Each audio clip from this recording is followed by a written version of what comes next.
It's the Rant with me, Pugs Moran, for a Friday afternoon. Good Friday to you.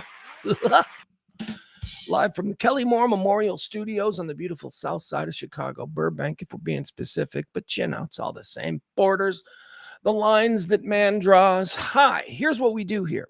It's basically a stream of consciousness rant. I take breaks now. On occasion, I'll go to the bathroom in about an hour and a half, and we'll pause for a minute or two. But other than that, it's just going to be me talking about the world of today, and the stories that interest me. I like to sometimes chat with our chatters. We've got a chat room. They've been here for 5 years. Makes you wonder about them, don't you? I mean, seriously. Anyway, I love them. I mean, I've been here too. We all won. And we do conversational. Well, it's actually not conversational because I just told you it's a stream of consciousness. But when you understand that I have multiple personalities swimming around in my noggin, you'll get that it is, to me, sometimes conversational. But ultimately, it's just a stream of consciousness rant where I try not to get too partisan, right? I don't have a party. I'm not a Republican. I'm not a Democrat. I'm not a crazy 15% on the right that I always say are gone forever. I'm not crazy 15 on the left that I always say are gone forever. I'm part of the 70, and hopefully you are too. And we've been doing this kind of talk radio, kind you can't hear on AM or FM talk radio in America. No, because I don't take a position. I'm not somebody they can count on for when the winds change and we need somebody to be okay with a complete change in our opinion. No, I don't play that game. So here we are. We do this every day. We call it the Rant, and I thank you for joining me. All right, let's say hi to the chat room. Who's first in? You know how I like to talk a little bit about the first person that's in the chat room any day. It's usually, I got to be honest, it's usually Taronda. It usually is. Not today. It's Peter. Peter 2 days in a row, right? Peter 2 days in a row. And pretty sure this is accurate as well. 2 days in a row. Show is brought to us by Peter. Peter's our executive producer. This show runs, on your gratuities and, my desire to keep grinding like this. It's a partnership. It really is. But I enjoy doing it. It's cheaper than therapy. And, you guys show up, so I'm here. And thank you to Peter. He tipped the most yesterday. That's how you get to be the executive producer. You got to drop the biggest tip. I'm like a bartender. Just drop a tip. Okay, that's it for that. Thank you, Peter. Appreciate you being here. After Peter in the chat room, let's see. Then we had Maddie. Maddie don't count. Maddie's part of the show. She's, she's out there working. She's the sideline reporter in there in the chat room. Taronda. There she is. Taronda is third or second. Taronda's second, right? We're going to go because we don't count Maddie. Maddie doesn't get to be on the podium. No. The first three in get to be in the podium. And today, first place went to Peter. Second place went to Taronda. And third place, at least as far as my screen goes, Mikey D. Mikey D. That's our podium. Those are the ones that are up there pouring champagne all over each other. It's those three. For second and third place. Very good. All right, today we're going to get into a whole bunch of stuff. It's crazy because I would say last night when I went to sleep, my mindset would have told you that today was going to be a silly, frivolous show where I just rant about nonsense. But unfortunately, because of the times that we find ourselves in, that is very rarely the case. Because I woke up this morning and we've got a missing fighter pilot. Two of them. Well, one of them now, but originally two. Now one. We got one of them back. So we got to talk a little bit about that. What's happening over there in Iraq. The heaviest story that we were going to do today, the least optimistic, the least fun story that we were going to do today was just going to be some general talk about the invasion that I believe and a lot of other people believe. We covered the stripper index yesterday. The stripper index, not unlike the pizza index. The pizza index is the long used tool to gauge whether or not something's being planned at the White House. If the pizza places around the White House see a spike in activity between certain hours, it means that nobody's going home for the night and they're ordering dinner in and we're going to bomb Libya. That's what it's meant historically. Something like that. That's the pizza index. Yesterday I told you about the stripper index. The stripper index is the same thing. It's just strippers will report, strippers who work in clubs that are adjacent to big military bases where they have deployments will report huge tips and sad soldiers, which translates to they're shipping out. They're spending all of their money. They're acting like this might be the last time they have a good time. And that's the stripper index. We talked about that yesterday. Stripper index says we're going in this weekend. Stripper index says Friday. I think we heard from a specific stripper. I don't remember her name. Do you guys remember it from yesterday? We heard from a specific stripper in San Diego who predicted Friday tonight. So I'm going with that. I mean, what? Here are your choices. You can believe a guy who used to be a weekend TV host on Fox News, or you can believe a stripper in San Diego. I don't know. I might go with the stripper in San Diego, if I'm being honest, because I truly believe that soldiers are more honest with a stripper than they are with Pete Hegseth. Anyway, strippers get told things is my point. They're like therapists. So we're going to talk about that. We're also going to get you caught up to speed on Artemis. Major milestones. We've got cool-ass video. Oh, we're going to check in with America's favorite people, the crew of Artemis 2. And where are they in their journey? And when are they going to get Monday? Ooh, God, you guys, Monday's going to be the day. Monday's going to be the cool-ass day. Can't wait.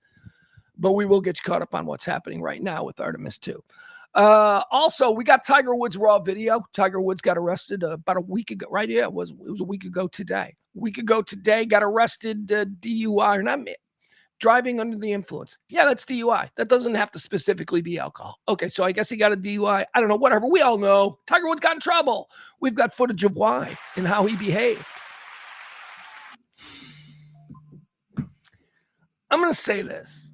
You know, I always preach about good tape, right? You've got to understand that any time that you come in contact with police, even if you don't know what the hell is going on, the very first thought in your head has to be, everything I'm about to do is going to be recorded and shown to a judge.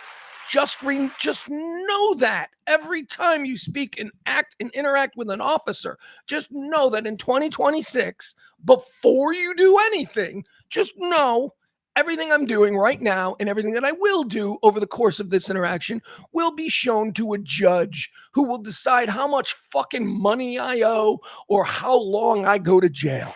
So chill the fuck out. Tiger kind of did that. And yet, Tiger still came off like a douche, and we'll explore that. Tiger's a douche, man. Tiger's, you know what? Here will be the conversation, because this is the inner conversation I'm having with myself. Is Tiger a douche, or is Tiger really been in a bad place for a really long time and nobody's really paid any attention to it? Is that what it is? Like, is he, because I know he's an addict. Well, okay, he's an addict, but why is he an addict? Is he an addict because of, all of the surgeries? See, we're going to get into this whole thing about how we blend who is an addict because they're an addictive personality and who is an addict because a doctor gave them pills after a surgery. It's going to be controversial. You're not going to like my take on it, but we're going to get into it. All I know is that those pills, no matter how needed they are, sometimes they are very needed. You get into a fight with a shark while surfing, you're going to need some really heavy painkillers, I'm guessing, because the next 36 to 48 hours are going to be immensely painful before shit starts to heal. That's a shark. A bear would be probably similar. I'm getting off track. Point is this, we're going to have a conversation about drugs and Tiger Woods, and we're going to watch his video, and it's going to be, some of you may feel I'm being provocative with my stance. I don't think so. Also, here's what we're going to do. We're going to talk about a couple of rock and roll myths, but we're going to use it so that I can just rant about all of the people who are pushing the myth that Bruce Springsteen can't sing. Are you fucking kidding me? Are you the same people who say shit like Ringo Starr's not a good drummer? What? Tell me you don't know dick about music or have zero heart or soul and say that, please. Anyway, we'll get into that. Anyway, I can spend a whole lot of time on it. Also, Tyler Perry. I've been wanting to talk about this. I was going to talk about this Tyler Perry story earlier in the week, but I didn't get to it. But now we'll talk to it again because there is a decision. And now it's come full circle. So we can talk about that. I'm also going to rant a little bit about the NFL and the Rooney Rule. If you guys are familiar with the NFL, and many of you are, some of you may not be, the NFL has a rule. I guess it's a part of the DEI. Wait, DEI? Is that what it is? I don't know. I'm so not in that bubble. What is the diverse? All right, it's DEI hires or whatever, Rooney Rule. Rooney Rule is a rule that was put in place in the NFL years ago because, it started to become screamingly obvious that the actual talent in the league was like 85% African-American, in the management and coaching and ownership in the league was like 0% African-American. So, old boys clubs, sometimes they need to be nudged. And the NFL adopted this thing called the Rooney Rule, which is named after the great owner of the Pittsburgh Steelers, who is widely considered to be a good dude, a very benevolent, good dude, pushing the league forward, very open-minded about the future. So the Rooney Rule. Now, the Rooney Rule has been around for years, and we're going to talk a little bit about how the NFL seems to be phasing it out. Like they don't. And is that a good thing? Is it time to phase it out? Because it's certainly not the way it was in the NFL when that rule was established, where the rule requires the teams hiring coaches and all. We'll get into it. Anyway, we'll talk about it. Very angry at the NFL today, so we'll get into that. Also, Gucci Mane, had himself an experience in Dallas. Gucci Mane, okay, I don't know who Gucci Mane is. Here's what I know. I know the name. I know he's famous. I know he's involved in music to some degree. That's where Gucci Mane and me, our familiarity ends. If you were to say to me, did you know that Gucci Mane was like a great soul singer? I'd be like, okay, yeah. But if I had to guess, I'd be like, is he a hip hop guy? Seems like the name seems to take me in a hip hop direction. Is he a hip hop guy? Is that it? Or is he like, baby Gucci? Like, is he that guy? I don't know, whatever. It doesn't matter. He was in Dallas, had himself a bit of a kerfuffle with some other hip hop guys. Look at Dallas.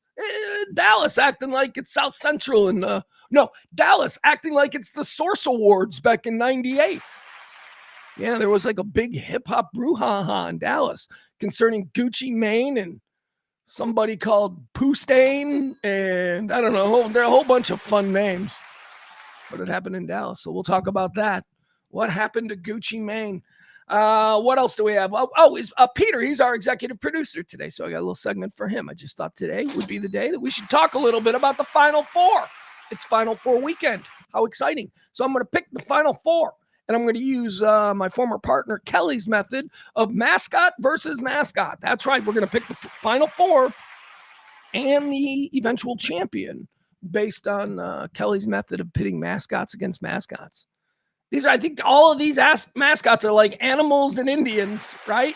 All right, we'll figure it out. We'll figure that out. And that'll be the Peter segment because Peter is today's executive producer. All right, and we'll do a whole bunch more. There's other things too as it pops in. I'm looking at my rundown. My rundown is all over the road today. Not great. All right, let me check in one more time with the chat room before we get going. We've got Kevin is here. It's good to see Kevin. I've seen everybody. Barney, of course. I didn't say hi to Barney. Hi, Barney. All right, let's get started. Here we go. Happy Good Friday. Hey, it's Good Friday. While you're sitting there listening to this stream, just understand that there's some totally mentally stable man in Spain getting nailed to a cross right now. Yeah. Is it Spain? I don't even know. It's one of them places. It's Good Friday. All right. So we all know what good. Do we? See, here's the thing. This is where everything, like Good Friday, to me, I was raised in matriculated Roman Catholic, Irish Roman Catholic. Good Friday is a big day. It's a big deal today. Is it the same way with like Baptists and stuff? Because I'm always stunned by just the differences between like Catholicism, which I think is the right religion. Take that, Jaden Ivey. Yeah, we made the rules first, and then you guys all went, these rules are a little bit hard. Let's just change them a little. And then you made your own little things, and we're like, nope, we're sticking to the rules. Because the guy who founded our religion wasn't a dude who used to own a car dealership. No, the guy who founded our religion was best friends with Jesus. That's who the guy who founded our religion is. So anyway, that's my little Catholic rant. And it's fun because it's like, to me, it's not a matter of faith. It's team rooting. You root for your team. That's all it is for me. So that would be my sports take on Catholicism versus the rest of phony Christians. But is Good Friday a thing?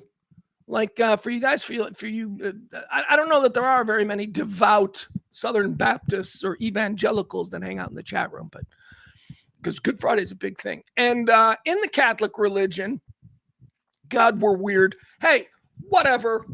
We're weird. We're also spooky. So the weird and the spooky together combined to be cool. Okay? Just ask the hundreds of millions of people who read and saw the Da Vinci Code stories. Weird and spooky equal cool. That's what we Catholics tell each other.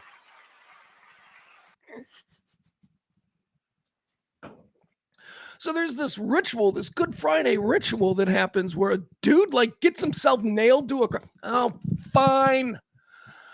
Oh, I didn't even want to talk about this, but you know what? I guess it turns out that I do want to talk about it. So let's get into it. Because the dude this year, he's done it like 12 years in a row. Apparently this year he has conditions. So, we'll get into that.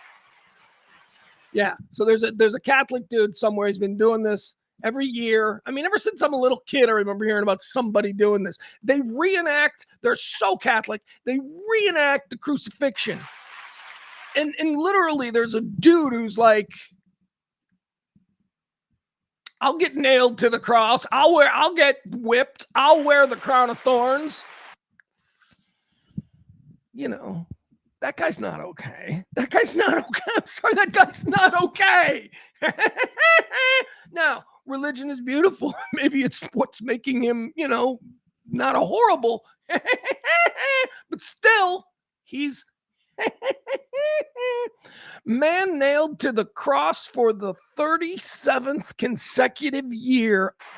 His hands must look like hamburgers. How is that something that somebody... Well, they go through the same. Pugs, obviously, they're going through the same hole. That's what she said. Man nailed to cross for 37th time. Oh, I guess you want to see what it looks like, huh?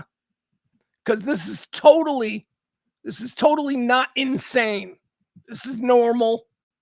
God is good. Jesus, all that. Look at him. There he is. You see him? Yeah, that's what we're dealing with. All right, you guys just look this totally sane, captured by the love and spirit of Christ. Let's look at this totally sane guy for a little while. Here's the thing. Is that real pain and real agony, or is he just, performing? I don't know. I would think it's real. I don't know. All right, so let me tell you the story of this guy while we look at him. Now, warning, it even says here, warning, graphic images. At a Good Friday ceremony in the Philippines. That's it, Philippines. I'm sorry, Philippines. I should have known. The most troubling Catholics outside of Mel Gibson's bloodline are the Filipino Catholics. Those people, holy cow, God love them. God love them. Look, Chicago, we've got a massive Filipino community. Every Chinese kid that I knew growing up was actually Filipino. That's how I'd say it. Every Chinese kid I knew growing up turned out to be Filipino. I think that's funny. I'm laughing inside because I know how I grew up. All right, anyway, here's the guy. This is down in the Philippines. His name is Ruben Anadje. He's 65 years old now. He started doing this 37 years ago.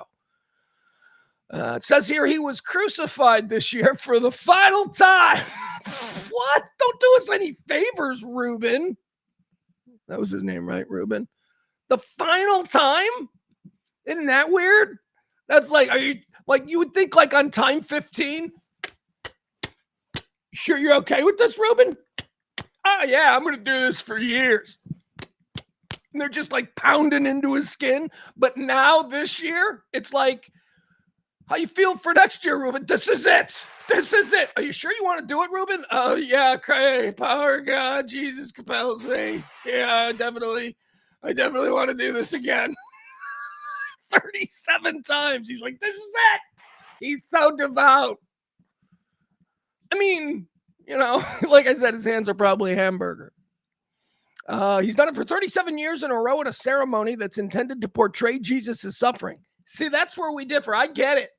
All you got to do is raise me in a church that every Sunday has a very elaborate mosaic, an almost violence, gore porn kind of depiction of Jesus Christ carrying the cross. I mean, seriously, every Catholic church, if you're familiar, every Catholic church that I've been in, there is some ongoing story done in art throughout the church that you follow that shows the story of Jesus getting his hands pounded, crown, and then the centerpiece of every Catholic church is a gigantic, not just a cross. So that's the other thing. You non-Catholics are gutless. You non-Catholics, you can't stand to see the sight of a man suffer. Our cross actually has the dude on it with the blood pouring down, and we have to see that. In every Catholic church, it's 30 feet tall. I walk into like a Baptist church, and it's just a really cool, shiny cross. There's no blood stains on it. It's all like, yeah, this is acceptable, Jesus. Anyway, as a Catholic, I don't think we need this. I think Catholics grow up knowing full well how Jesus suffered. As I say, we see it in every damn church. Every single day we go into it. And if you go to Catholic school, it's endless about Jesus' suffering. So anyway, this guy's up there. He's just reminding those Catholics that maybe aren't aware. I think, here's what I think about old Reuben. I think he's 65 now, but I think when Reuben was, do the math, chat room, I need the math. I ain't wasting my time. 30, well, okay, I guess I'm going to have to do it now. So 28. There you go. Look at, I got there pretty quick. 28. So he's 65. He's been doing it for 37 years. That means that he started when he was 28. Probably not. I probably did that math too quick, but whatever. You'll have time now to check me. So let's go with 28. Like the first year Reuben did it, I bet like afterwards he was like, get me off this thing, get me. And it probably took him like a week to recover. And then year 2, he's 29. It's probably still, it was like, get me off this thing, man. But, within a couple of days, he was back out and around. By year 3, I think that like he maybe had it down. And so after all this, he was in the bars. He's like, yeah, I'm the dude that got nailed to the cross. And he was, chicks and he's dancing. My point is this, he did it for 37 years. There had to be some glorification for him personally. This is a guy who's willing to do this. So he lives in a cardboard box most of the year. This is not a guy with a high-rise condo and a mortgage. So yeah, he does it because he's the guy who does it. And it's 37 years in, and now he's like, no, man, this is the last year.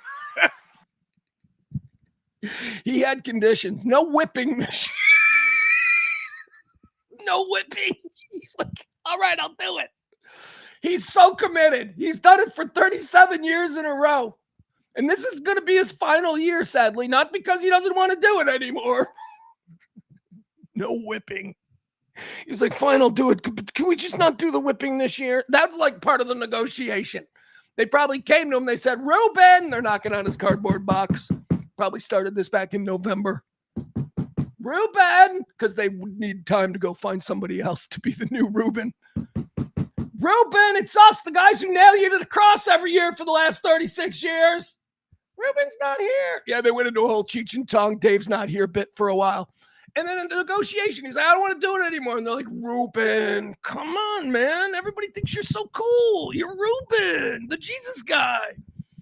And so they, he's like, all right, this is gonna be the last year. And they're like, fine, Reuben, the last year. Well, fine. That's not a problem. And he's like, and no whipping. Please don't whip me this year. Reuben Anadje, 65, decided it was going to be his final sacrifice after enduring the gory ritual for over 3 decades, and requested this time that he wasn't whipped, kicked, or slapped by village actors dressed as Roman soldiers. They go hard on this one, man. Anyway, totally normal. Yeah, don't worry. Religion doesn't exploit mental illness. Not at all. Okay. Poor Reuben. Keep Reuben in your thoughts tonight, while while you're sitting there trying to get comfortable in your bed. You're like, God, I can't get comfortable tonight. Think about Ruben. Think about Ruben. All right, let's see. What else do we have here? Let's see. First big story, we had a plane shot down. A pilot plane shot down. You know, I don't even want to do this, but just a couple of nights ago, I believe it was Trump who got in front of all of us and told us that he had completely ended their ability to wage war and, all this stuff. And also, don't really want to go there, but exactly when Trump was saying that, Tel Aviv was sounding sirens because Iran was launching missiles into Tel Aviv. At the very moment that Trump was on national TV going, we here at the United States have completely ended their ability. So, whatever. So we lost a plane today. And one of the things that bothered me was I woke up to screaming headlines on CNN, and it was right there. U.S. F-16 shot down over, and I woke up and I looked at that and I thought, see, this is another reason that we all hate the media. This is not hardware. This is not accounting. We're not all sitting here with a spreadsheet going, all right, we lost one plane. No, the headline should have been two pilots eject, or two pilots. Should have been about two pilots, not the plane. It's a human story, just strictly from journalism 101. What kind of story is it? This is a human story about our pilots. And if you don't see it as a human story, if you just see it as some kind of, they got one of us, which seems to be very gotcha oriented, almost like celebratory, one might be able to extrapolate. I wouldn't necessarily, but someone might. Why weren't they talking? Now they changed that because two missing pilots turned into one missing pilot. We got one of them back. I guess hopefully they're looking for the other one. I mean, of course they're looking for the other one. I didn't mean it like that. But it's very, very good that we got one. And it is extraordinarily important that we get the second one. And I mean, history tells us why. Also, because we have compassion for these heroic men who put themselves on the line like this, not because they decided they wanted to do it, but because they joined a military and are following orders. That's why we have compassion. And that's why we want this guy to be rescued by us and not them, because history tells us what'll happen if the Iranians get him. All right. So let's hopefully find him. Also, what better excuse for the pre-planned war that was supposed to start tonight, the invasion, than to just send everybody in there looking for this guy, right? I mean, that's got to be, I would hope. I don't know what's going on. And I don't really know what the best course of action is, because I'm Pugs. I've been working in radio for the last 30 years, not military intelligence or any kind of geopolitical role that concerns the Middle East. No, I don't know. But, it seems to me that you want to go in and you want to go after this guy. But it also seems to me, believing the headlines of the last couple of hours and days, that there was already a plan to go in. They were already. Now, that is certainly not me suggesting that this is a false flag that gives cover for them to go in, but it is pretty convenient. And I'm not going to say I'm not going to go down that moron rabbit hole, because as far as we know right now, and I'm not a big believer in our current institutions and what they tell us, but what we know right now is that one of them is safe and one of them is out there. And so right now, I'm going to take that at face value, and I'm going to believe that there is an American pilot still out there, and we need to get him before they do. I mean, history just shows us. I don't know necessarily that he will be horribly, I don't see this as a situation where we have to worry about them trotting him out on camera and cutting his head out. I don't see it that way, because maybe I'm a fool and I'm still thinking that this is a regime that is trying to remain in power and feel that they can negotiate with Trump, but they will use him as incredible propaganda. I mean, the Iranians have shown that they're pretty good at like crazy, sarcastic, fun propaganda that makes people go, oh, that's crazy. I mean, they're pretty effective at that. Apparently, they've been doing it for years and years and years in countries all across Europe and even here in America. And so now here they are using it as a part of their own defense. Their propaganda is pretty powerful. Francis Gary Powers, right? The U-2 pilot. He was shot down back during the Cold War, 1960s, and he was put on trial in the Soviet Union, and then they used his prosecution and the fact that he was being held captive there. They used it to great political effect during the Cold War. Jeremiah Denton, John McCain, right? These were two from the Vietnam era. This is not something that there were a couple. Do you remember Francis? Not Francis. Who was the guy? We had a guy during the first Iraq war that got shot down, and he was lost for a long time, and we got him back. And I remember him. They didn't catch him. They didn't catch that dude. Stayed like hidden and all of that. So that's not the same thing. But when they catch you, they use you. And I don't know. I don't put anything past the Iranian regime. I mean, remember, Trump seems to have very publicly demonstrated a bloodlust, look, if you're Trump and if you're like, yeah, he killed them all, he did, but, then he sort of did an end zone dance very publicly so that the world could see. I don't know how they're going to react to that. I mean, does that mean that they do catch our soldier and instead of using him for all of these propaganda purposes, they just make a video of them cutting his head off or executing him or putting him on some mock trial and executing him right there? I mean, we got to get this guy. We got to get this guy. If there's a chance that we can get him and bring him back home, we got to do everything. So how that now conflicts with the planned invasion or the rumored planned invasion of this weekend, I don't know. Maybe it makes it easier. But again, I wouldn't know because I've been doing radio for the last 30 years, not working in military intelligence or any of that sort of thing. I do know this is concerning. They're firing all the generals, and I don't know why this is happening, but the guy who used to do weekends on Fox News has decided that he's now cleaning house with all of the top generals, like the top guy. I'll read this to you because, again, like I said, I'm not a but I don't know. This just doesn't sit well with me. This doesn't seem good, especially since we are hearing endless reports and leaks about a planned invasion of Iraq with American soldiers this weekend. So to have the head of the army be fired like 24 hours before, we got to start wondering. Now, the White House has put out a statement that the dismissal of these generals, and there's two of them that we're going to talk about here, the dismissal of these generals has more to do with just personality conflict than any disagreement about how the war is being waged. That is absolutely not the case. It's because they just didn't like each other.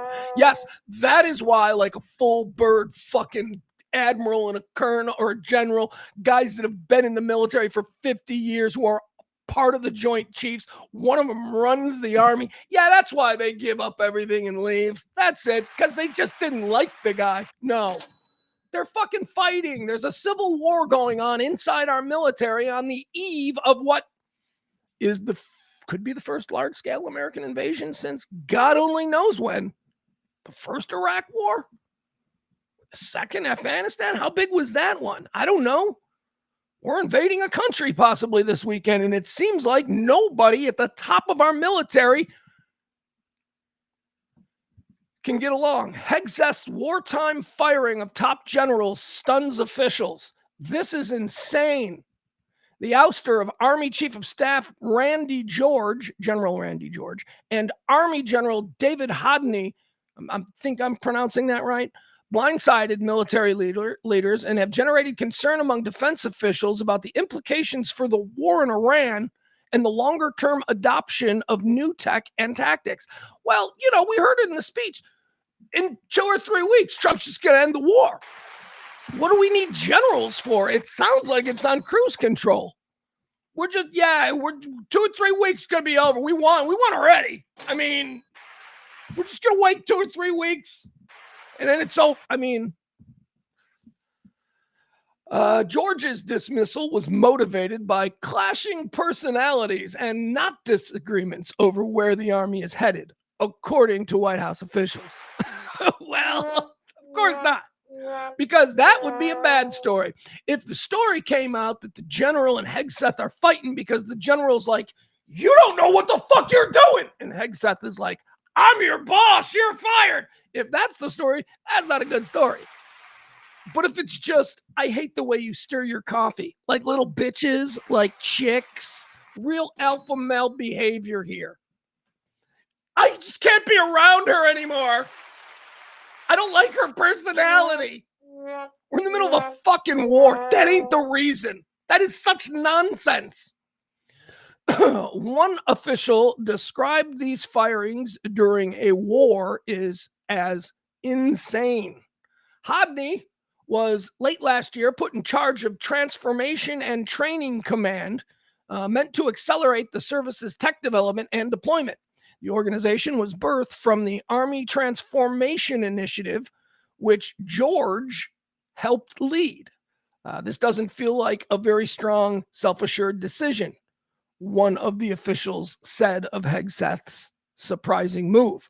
The firings come while elements of the Army's 82nd Airborne Division are bound for the Middle East. The service is also responsible for integrated air missile defenses.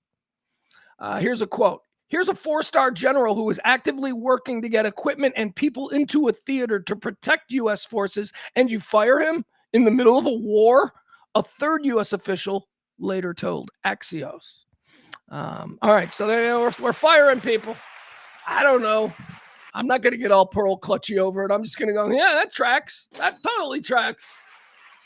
Of course, anybody who knows what they're doing and has a different point of view on how we should proceed is going to be fired. You fired. Totally tracks with me. I'm fine with that. All right, we're going to invade Karg Island. That's Karg Island is the target, I guess. Here, let's look at Karg Island. Let's see where it is. All right, so this is going to be a Google map. I'll give you some perspective on what this big invasion is going to look like today. Today, tomorrow, whenever. Probably won't happen. I don't know. All right, so here's the globe. If you don't recognize it, this is where you live. Let's move in. All right, so this is here's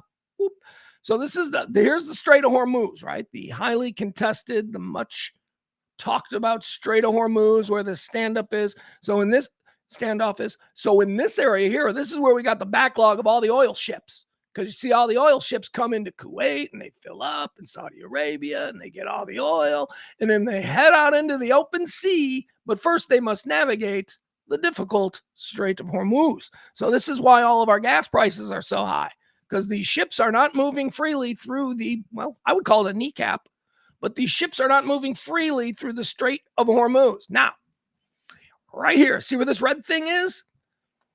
This is, I don't even know how to pronounce it. I'm sure by Sunday we'll all know the many pronunciations of Karg Island. Karg Island.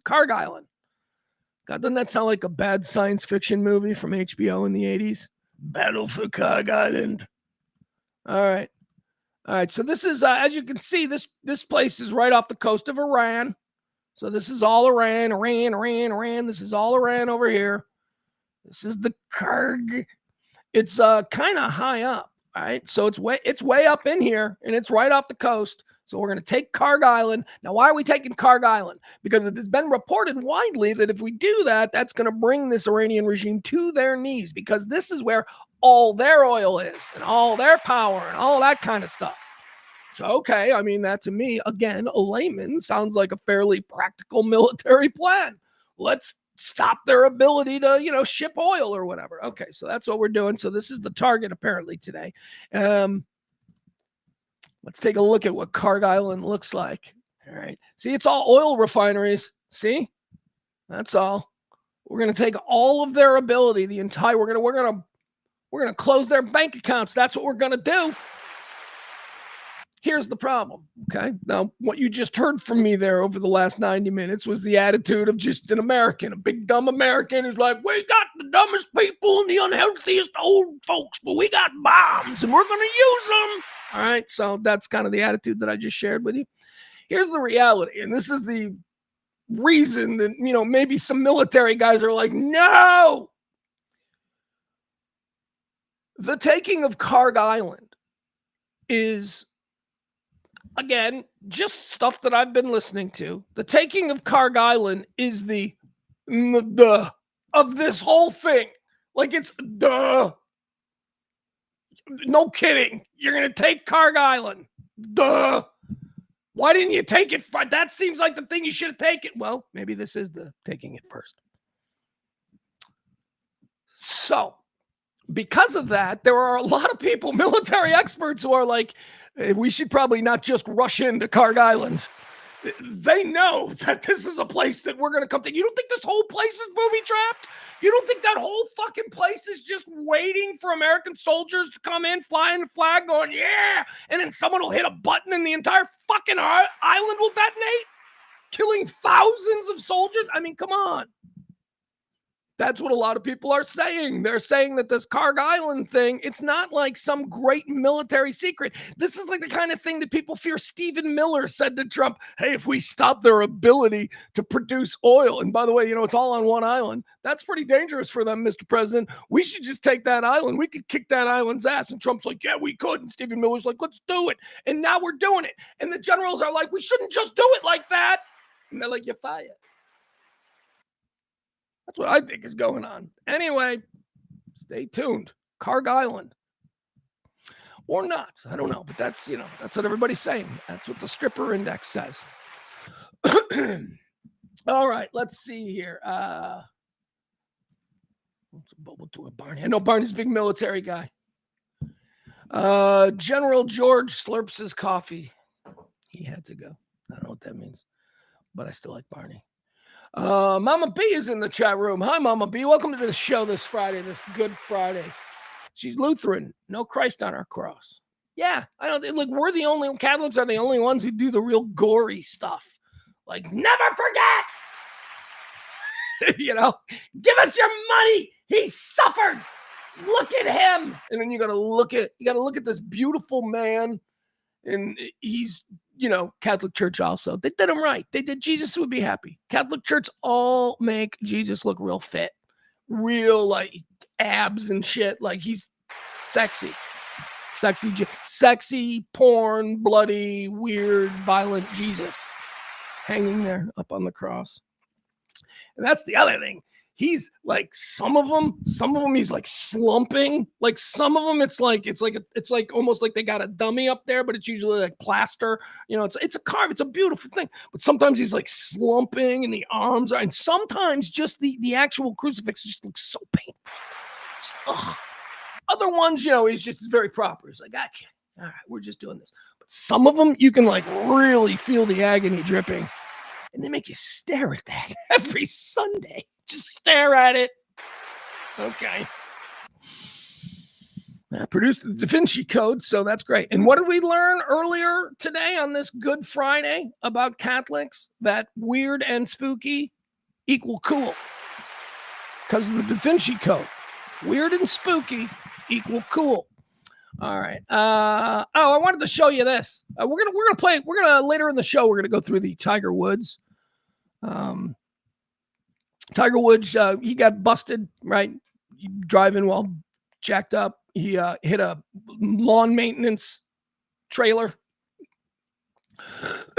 If you're familiar with rich people neighborhoods, you know that is like one of the great obstacles of being in a rich person neighborhood. That is the endless lawn care vehicles. Everybody's got a pickup truck that's dragging a trailer with 15 lawnmowers on it. And they are on every block in rich people neighborhoods every goddamn day. So that's what Tiger hit. Tiger's like, he's all jacked up. He's in a super rich person's neighborhood. And a dude in a, pulling lawn maintenance stuff, pulled into a driveway. Tiger decided he was going to go around him. He didn't judge it right because he was messed up. He clipped the back of the trailer that was hauling the lawnmowers, and his Range Rover flipped on its side. Tiger climbed out. The police show up. Tiger disappeared for a while. When the police showed up, Tiger reappeared, and I wanted to show you this. This is Tiger Woods' first interaction. We're going to play the whole video later. We're going to watch the video. We're going to break it down. I'm going to tell you why I think he's a douche. Although after seeing this, you might completely understand. So, this is going to be Tiger Woods. This is his first interaction with the police. Let's see what he does here. All right. So the police have just shown up. Look at beautiful neighborhood. Look at what a lovely little serene walkway. Probably a whole bunch of wealthy pregnant trophy wives getting their steps in on that little power walkway in beautiful rich people, Florida. Anyway, here comes Tiger. This is his first interaction with the police.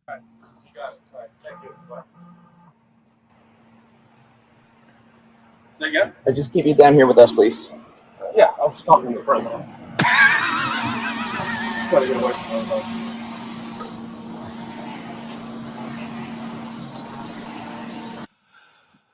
Yeah, I was just talking to the president. Yeah, I just got a DUI. The cops showed up. I'm going to call the president because I'm banging his former stepdaughter. And he likes me better than he likes any of his own kids. So I'm calling. He's like a dad to me now. I'm talking to the president. Dropping the president's name. Well, Tiger, what were you trying to get accomplished here? You were trying to lay it out from the very beginning that there are going to be some options here as to how we proceed. That's called privilege. That's usually reserved for white dudes, but he's brown skinned and he's been golfing for a long time and he's the best who's ever done it. So he gets to use that privilege now. Look at that. That is a great example of privilege. I have access to the president. The police have shown up. I'm going to try and big time the police. Just letting them know I didn't ask for anything. I just let them know who I was speaking with. That seems to me in more normal times would be the kind of thing you wouldn't want to share with the police during their investigation. You just drag the president involved. You just got the president involved in this thing. What? Why? He's trying to motivate the attitudes of these officers in the next couple of minutes because he understands that yet again, he's Tiger Woods and he's fucked up. He's fucked up and he did it again. And now he's banging Vanessa again. Vanessa Trump, the former daughter-in-law of Donald Trump. Former wife. Tiger Woods is spending a lot of time with Trump's favorite grandchild, who is apparently Kai Trump. He loves Kai, probably because she looks just like Ivanka. Have you seen Kai Trump, Donald Trump's 19-year-old granddaughter, the daughter of Don Jr. and Vanessa Trump, who is now sleeping with Tiger Woods, who is now like in and out of the house where Donald Trump's favorite grandchild is being raised? Yeah, my point is this. Donald Trump just probably thinks of Tiger Woods as his son now. He's my son now. Because he's with my daughter. Well, she's not really your daughter. She's your ex-daughter-in-law. Same. Tiger's my daughter. My favorite granddaughter's in that house. That's true, sir. Your favorite granddaughter's in that house. He's like, okay, I'm claiming it.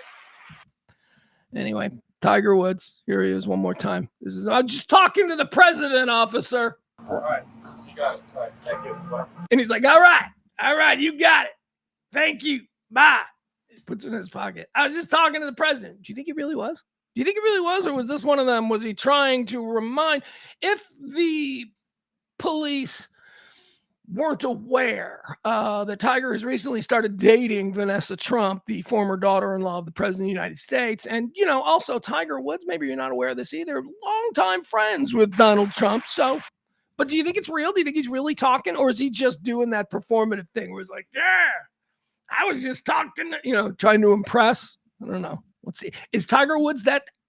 You wouldn't want to think that Tiger Woods would be that desperate, right? That insecure of a person that, addiction, though. Hold on one more time. I like to hear how he responds. Let's listen how he is supposedly speaking with the president right now. Let's listen to his tone. All right. You got it. All right. Thank you. Bye. All right. You got it. Thank you. Bye. All right, man. All right. Thank you, Mr. President. Yeah, I'll let him know. All right. All right. You got it. All right. Thank you. Bye. Say again? Just keep you down here with us, please. Yeah, I was just talking to the president. He's an asshole.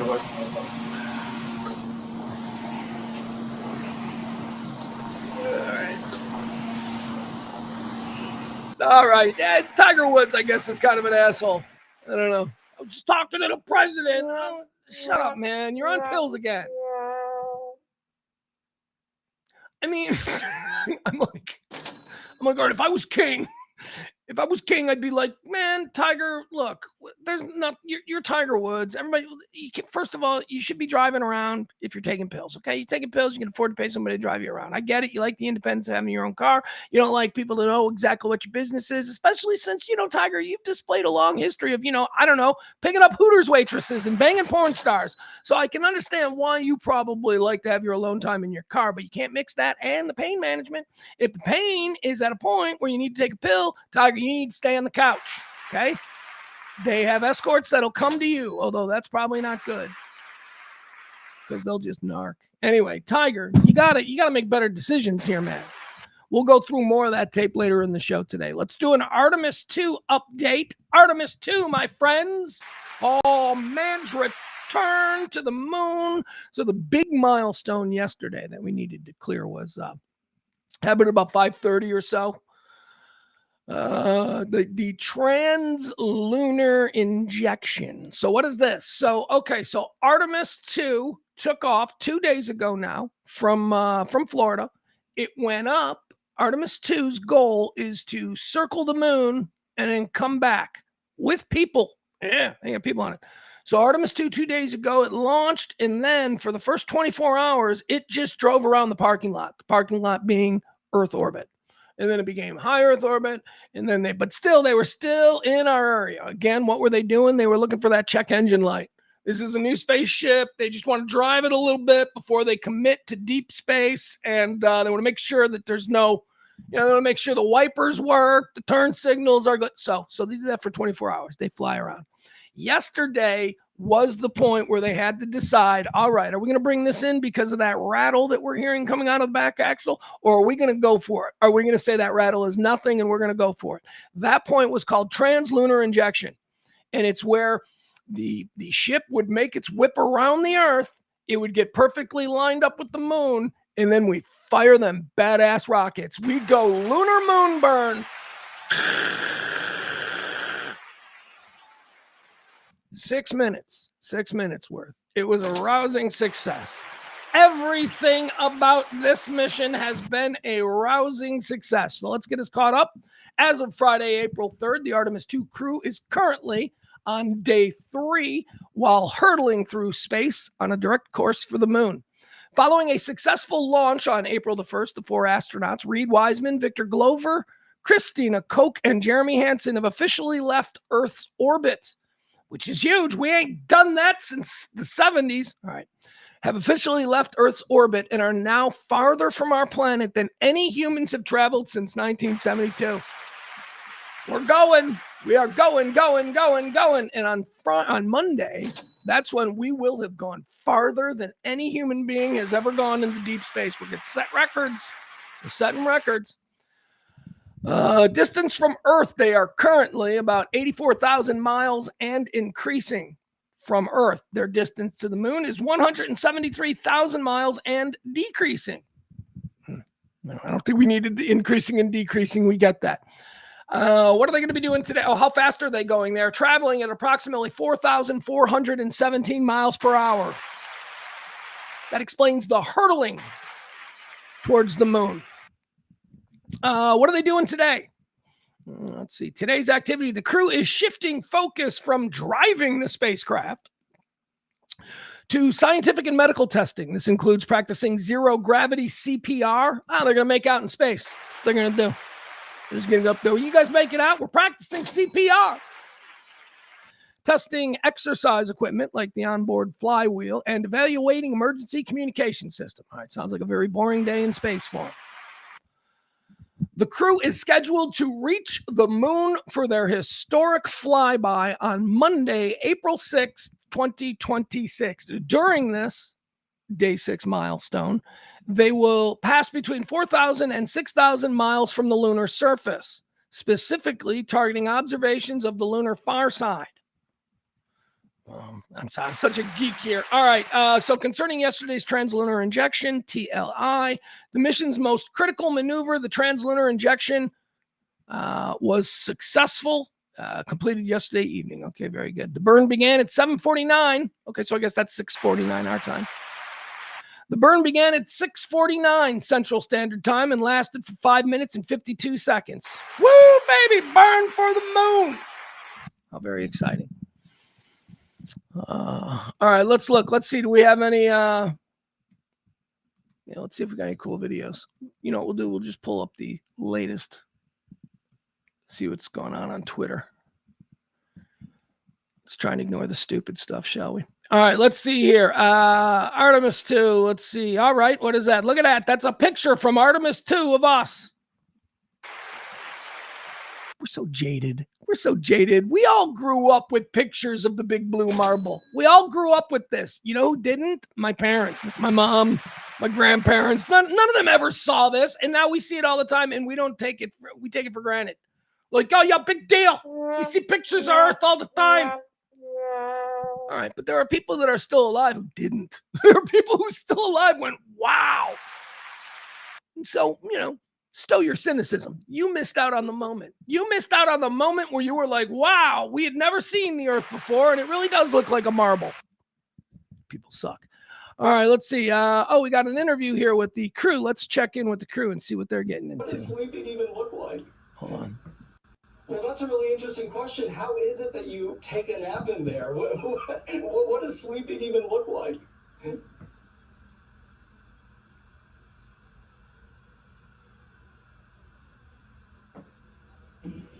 Well, let's see. So we've been off the planet for, about 30 hours now, and we've had 2 very short naps. We actually just gathered for our first meal together in space. That is how busy we have been the last day and a half. It has been really an amazing beginning flight plan. But sleeping here is it's actually sort of comical. Christina has been sleeping heads down in the middle of the vehicle, kind of like a bat suspended from our docking tunnel.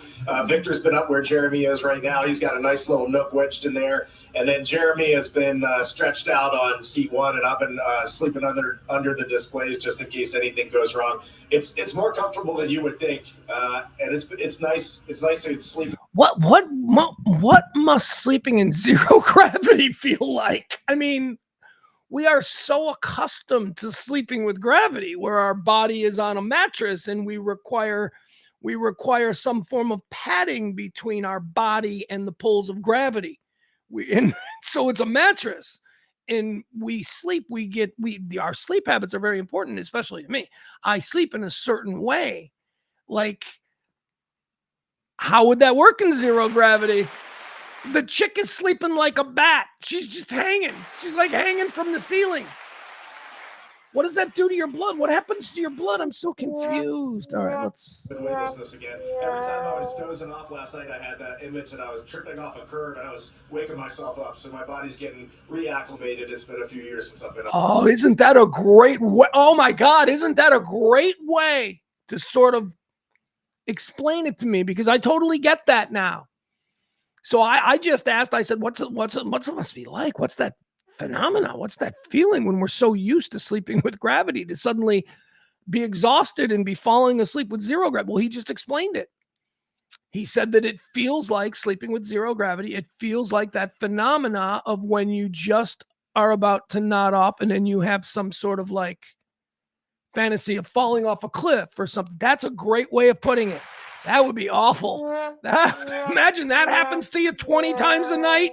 Oh, no. And then I got to wake up and do math for 12 hours. Oh, my God. Yeah, these people, they're doing things. All right, very cool. All right, so we checked in on Artemis. Good to see them all out there having the fun that's, the fun of human space exploration. All right, let's see. What else do we have here? All right. We'll do this. Hold on. Should we do this? Or should we skip? Where do I want to take my break? All right, I want to take my break. All right, I'll take my break right. No, we'll take my break. It's too early for my break. I feel like I just got on the air an hour ago. Let's keep going. All right, so I'll do this now. It's going to be, just indulge me. This is going to be my little rant segment, okay? So it's been bugging me for a couple of, I get it. Bruce Springsteen has taken a political position and he's made himself an absolute target and a rightful target for anybody that disagrees with his worldview or his ideology. I happen to agree completely with his worldview and his ideology. As a matter of fact, I would say that I'm a Springsteenian as far as I see the world. I mean, it's why he's my favorite poet. It's why he's my favorite writer. It's why he is my favorite advocate for the working man and the working class in this country that we've had probably since, I don't know, Woody Guthrie or Will Rogers. I mean, that's the sort of legacy that he carries. That's why he connects with people. And if he doesn't connect with you, that's fine. My God, you know who doesn't connect with me? James Brown. My son loves James Brown, and I'm like, yeah, James Brown is cool, but he doesn't resonate with me. He doesn't connect with me in the same way. So to different people, different things. Okay. So he's taking these political positions, and he feels compelled to do it because he has always been a spokesperson for the working man and the middle class and, the regular guy. That's always been his thing. That is entirely his brand. And he sees, as I see now, being a time where that class of people in this country are being bent over and screwed and lied to and manipulated and falsely ginned up. We're not only being completely ignored, but the middle class and the working class of this country, who is being ignored completely, we're also the key components to the success of the perpetrators. And that's something that Bruce is kind of pointing out. He's like, look, man, I know a lot of you wear Trump hats and you have some of my albums. That's like the whole thing.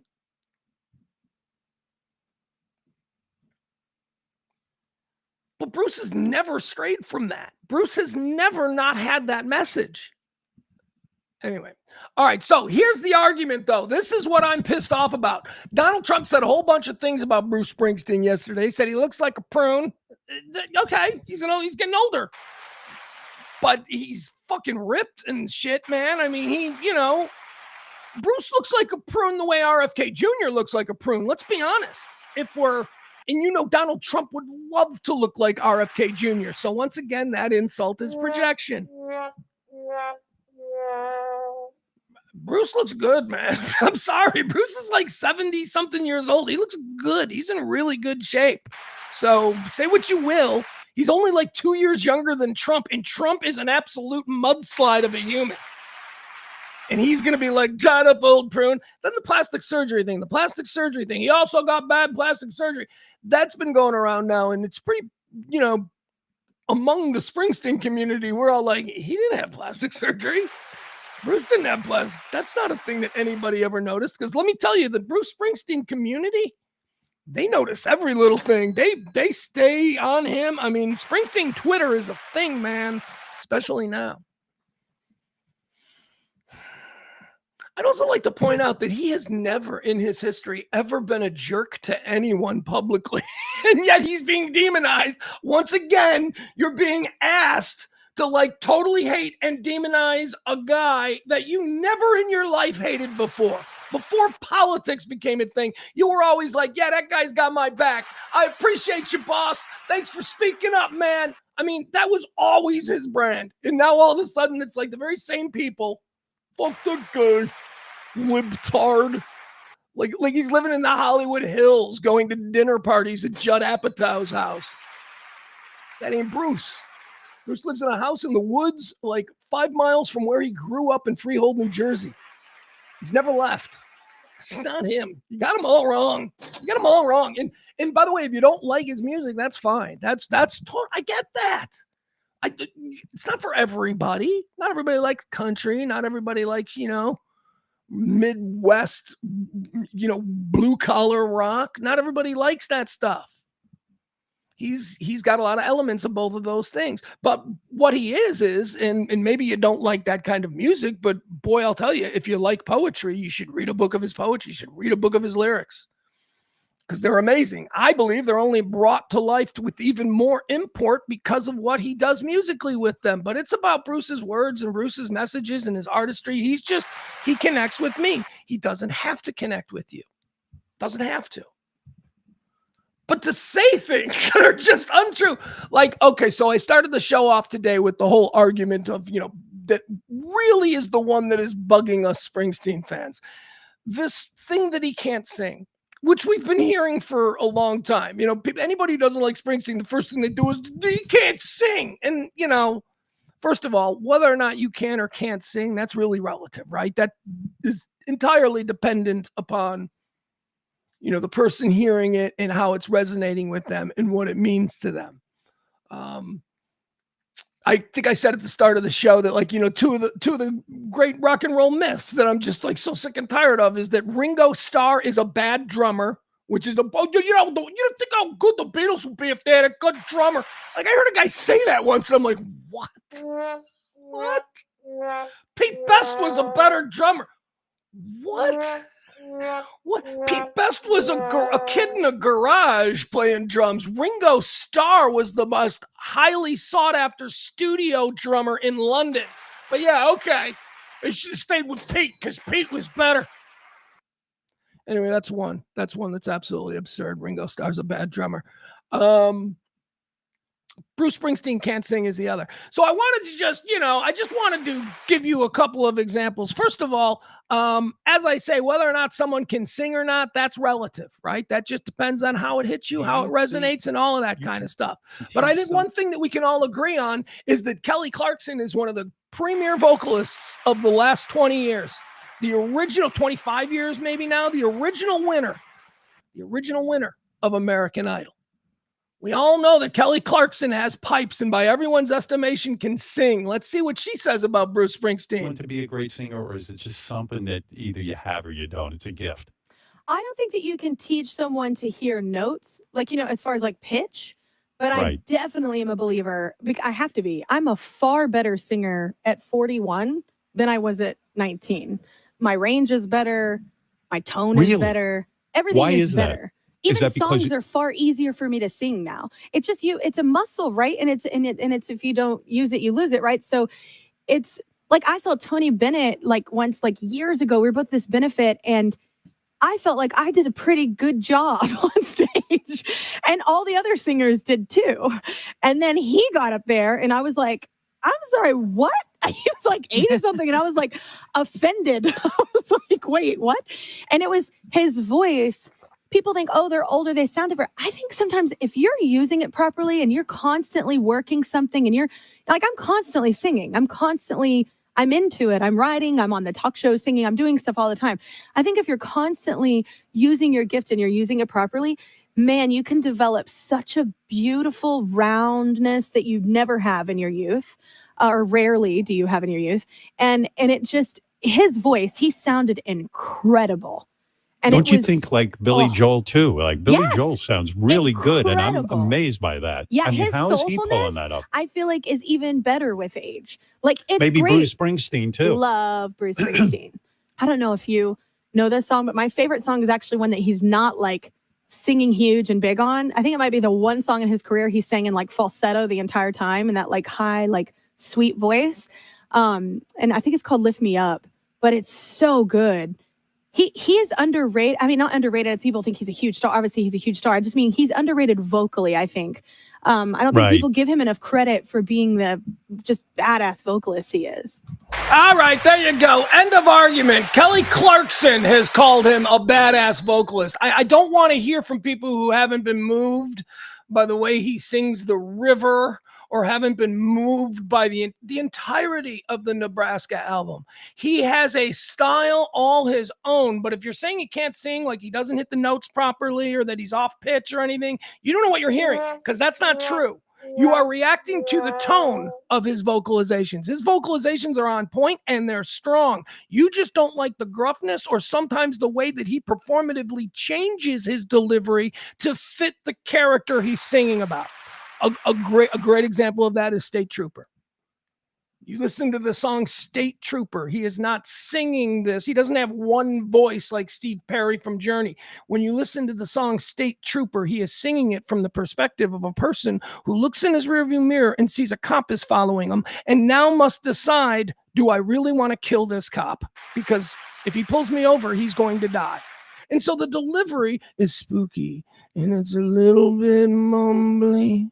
And he's an incredible vocal performer. And when you combined it with everything else, anyway, tell me you don't know anything about music by telling me that you think Ringo Starr's a bad drummer or that Bruce Springsteen can't sing. Get out of here with that bullshit. All right. Here's what I want to do. I want to take a quick break. Okay. Quick break. Do I want to do more? Nah, I don't want to do more. Nah. Quick break. When we come back, I'm going to defend somebody that I mentioned on this show a couple of days ago. Yeah, somebody that I just randomly mentioned that isn't a big star, but somebody that I mentioned, somebody that I mentioned that I like. Somebody, put it to you this way, somebody that I mentioned is in the new season of Mayor of Kingstown. This person's in the news today, not in the news, but being dragged on Twitter, and we're going to defend her. I'm going to defend her because context is important. We're also going to talk about this Tyler Perry story that's been brewing all week about him and the TSA there in Atlanta. I was going to do it a couple of days ago, and then it got shelved for some reason. And I was never going to pick it back up because it seemed to have gone away. But we do have a conclusion to the story today. So Tyler Perry versus the TSA. What's going on down there in Atlanta? We'll talk about that as well. I also need to go on and on and on and on about the NFL and the Rooney Rule. And what about best intentions? And why can't the NFL get out of its way? And so we're going to go into a decision that the NFL made earlier this morning, as reported by Adam Schefter, and we're going to talk about it as it concerns the Rooney Rule. We're also going to talk about the Gucci Mane situation. Gucci Mane flew into Dallas a couple of days ago, right? Apparently had some big mafia meeting. I don't know, mafia. It feels very mafia. He had some meeting with a whole bunch of other people, business associates, if you will, of hip-hop star Gucci Mane. And this meeting got knocked over, just like Joey Zaza in Godfather 3. Serious, if you're familiar with the Joey Zaza situation from Godfather 3, that shit went down hip-hop style in Dallas. Gucci Mane got kidnapped and he got beat up and they took his Rolex. We'll tell you all about it. Try and figure out where it happened. Try to figure out where that happened. Where is at a recording studio? Is a meeting at a recording studio? I don't know. So we'll get into that. All right, a whole bunch of stuff. So let me take a quick break. I'm going to refresh my cup of coffee. I'm going to go to the bathroom and then we'll come back and we'll do, you know what I am going to need though, guys? I'm going to need a little bit more time than normal.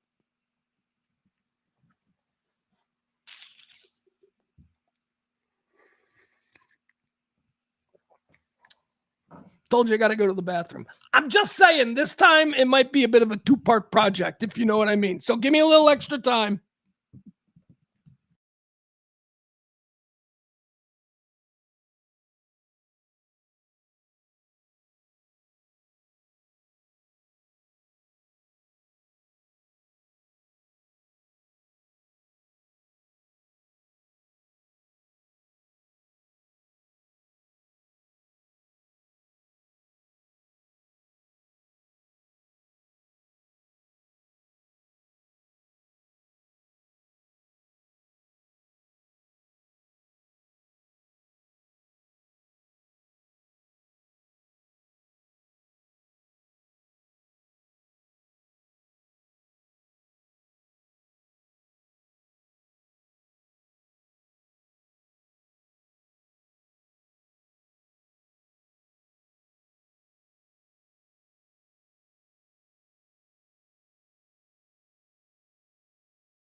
All right, here we are. We're back. Good times, good times. False alarm. Not as long as it should have been. We're all good. Welcome back to the show, everybody. We'll call it part two. Our executive producer on today's show is, of course, Peter the Great. Peter the Great, thank you so much. How did he get to be executive producer? Well, he was the big tipper of yesterday's show. And anybody who tips the biggest during any given show gets to be the executive producer on the previous following show. There you go. All right, let's see. Before we get into anything really important, I do want to bring this up because I thought this was interesting, that this is a person who isn't fairly well known. She's an actress. She's well known in certain circles, okay? Which is kind of the point of this whole thing. Hold on, I got to find this. Where is it? There it is. So the other day, we were discussing, let me pull this up.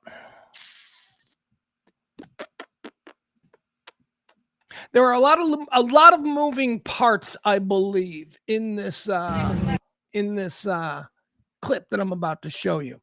So a couple of days ago, you may remember we were talking about casting the Trump family movie. And I suggested that the role of Melania needs to go to Laura Bernanti, right? I said, she's great. She's like the only person that I will buy as Melania. And she's also a really, really highly acclaimed actress, right? So that would be kind of a cool thing. So I mentioned her and I said, oh, she's on the new season. You know, she's doing TV now. So she's on the new season of Mayor of Kingstown. And she's really good. She plays a prison guard. She plays a hot prison guard, but whatever. Okay. So she's a really good actress, and she's a really good actress because she's super famous on Broadway. She's like won a whole bunch of Drama Desk awards. She's won Tonys. She's been nominated for like 10 Tonys. She is at this moment the Julia Roberts, if you will, of Broadway. She's incredibly well known on Broadway and in Broadway circles. She's probably most famous, and this is, not saying much because not many people watch this, but probably got her most mainstream acclaim. And again, mainstream is different than somebody who rules Broadway. Mainstream acclaim probably came from the Stephen Colbert Late Night Show, where he cast her to play Melania Trump in a series of Melania sketches where Laura Bernanti played Melania Trump. Okay, so anyway, that's who she is. She's a Broadway legend. She is a theater legend, literally, who now is just starting to, after like 25 years on Broadway, she's now starting to do like more mainstream stuff. She's, as I said, she's got a main role in the new season of Mayor of Kingstown. She's probably been doing other things as well. Anyway, I'm a big fan. I think she's really funny, and I think she's really talented, and I really think she's really cool in Mayor of Kingstown. So anyway, I mentioned that I want her to play Melania. Well, here we are 2 days later, and she's being dragged by the right. She's being dragged by the right because context doesn't matter to people when they just want to kick somebody who's perceived to be the enemy. And I believe that Laura Bernanti is perceived to be the enemy by the right because of her dead-on portrayal of Melania. So she's one of them. She hates that. I don't know. I thought it was a pretty great performance, and she never really made fun of Melania. It just made you think it was Melania. That's what it was. But okay.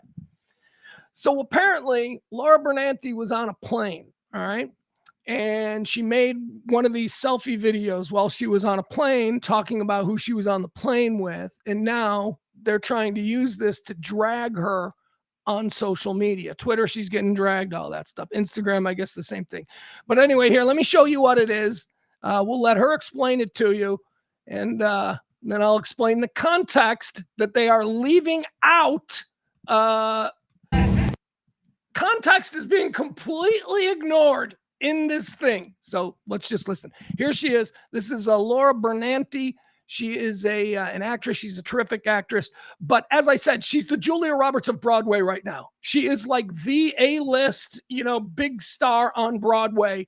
Her first role, I don't know if you know anything about Broadway, but just imagine this. If you do even know just a little bit like me, this is huge. Her first role, she came out of nowhere in 1998 and was cast as Maria von Trapp in the Broadway revival of Sound of Music.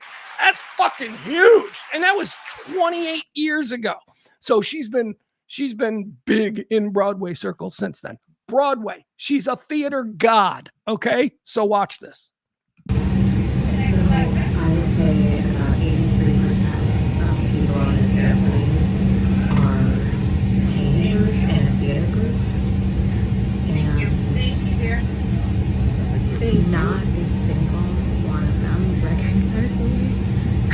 And I could not. All right, so do you get what she's doing? She just stated that she is on a plane, and like 83% of this plane is a high school theater group. And not a single one of them recognizes me. And she's laughing about it, okay? Now, you get it because I gave you the context. A teenage theater group should be one of the small groups in America who do recognize the first lady of fucking modern Broadway, okay? They should recognize her.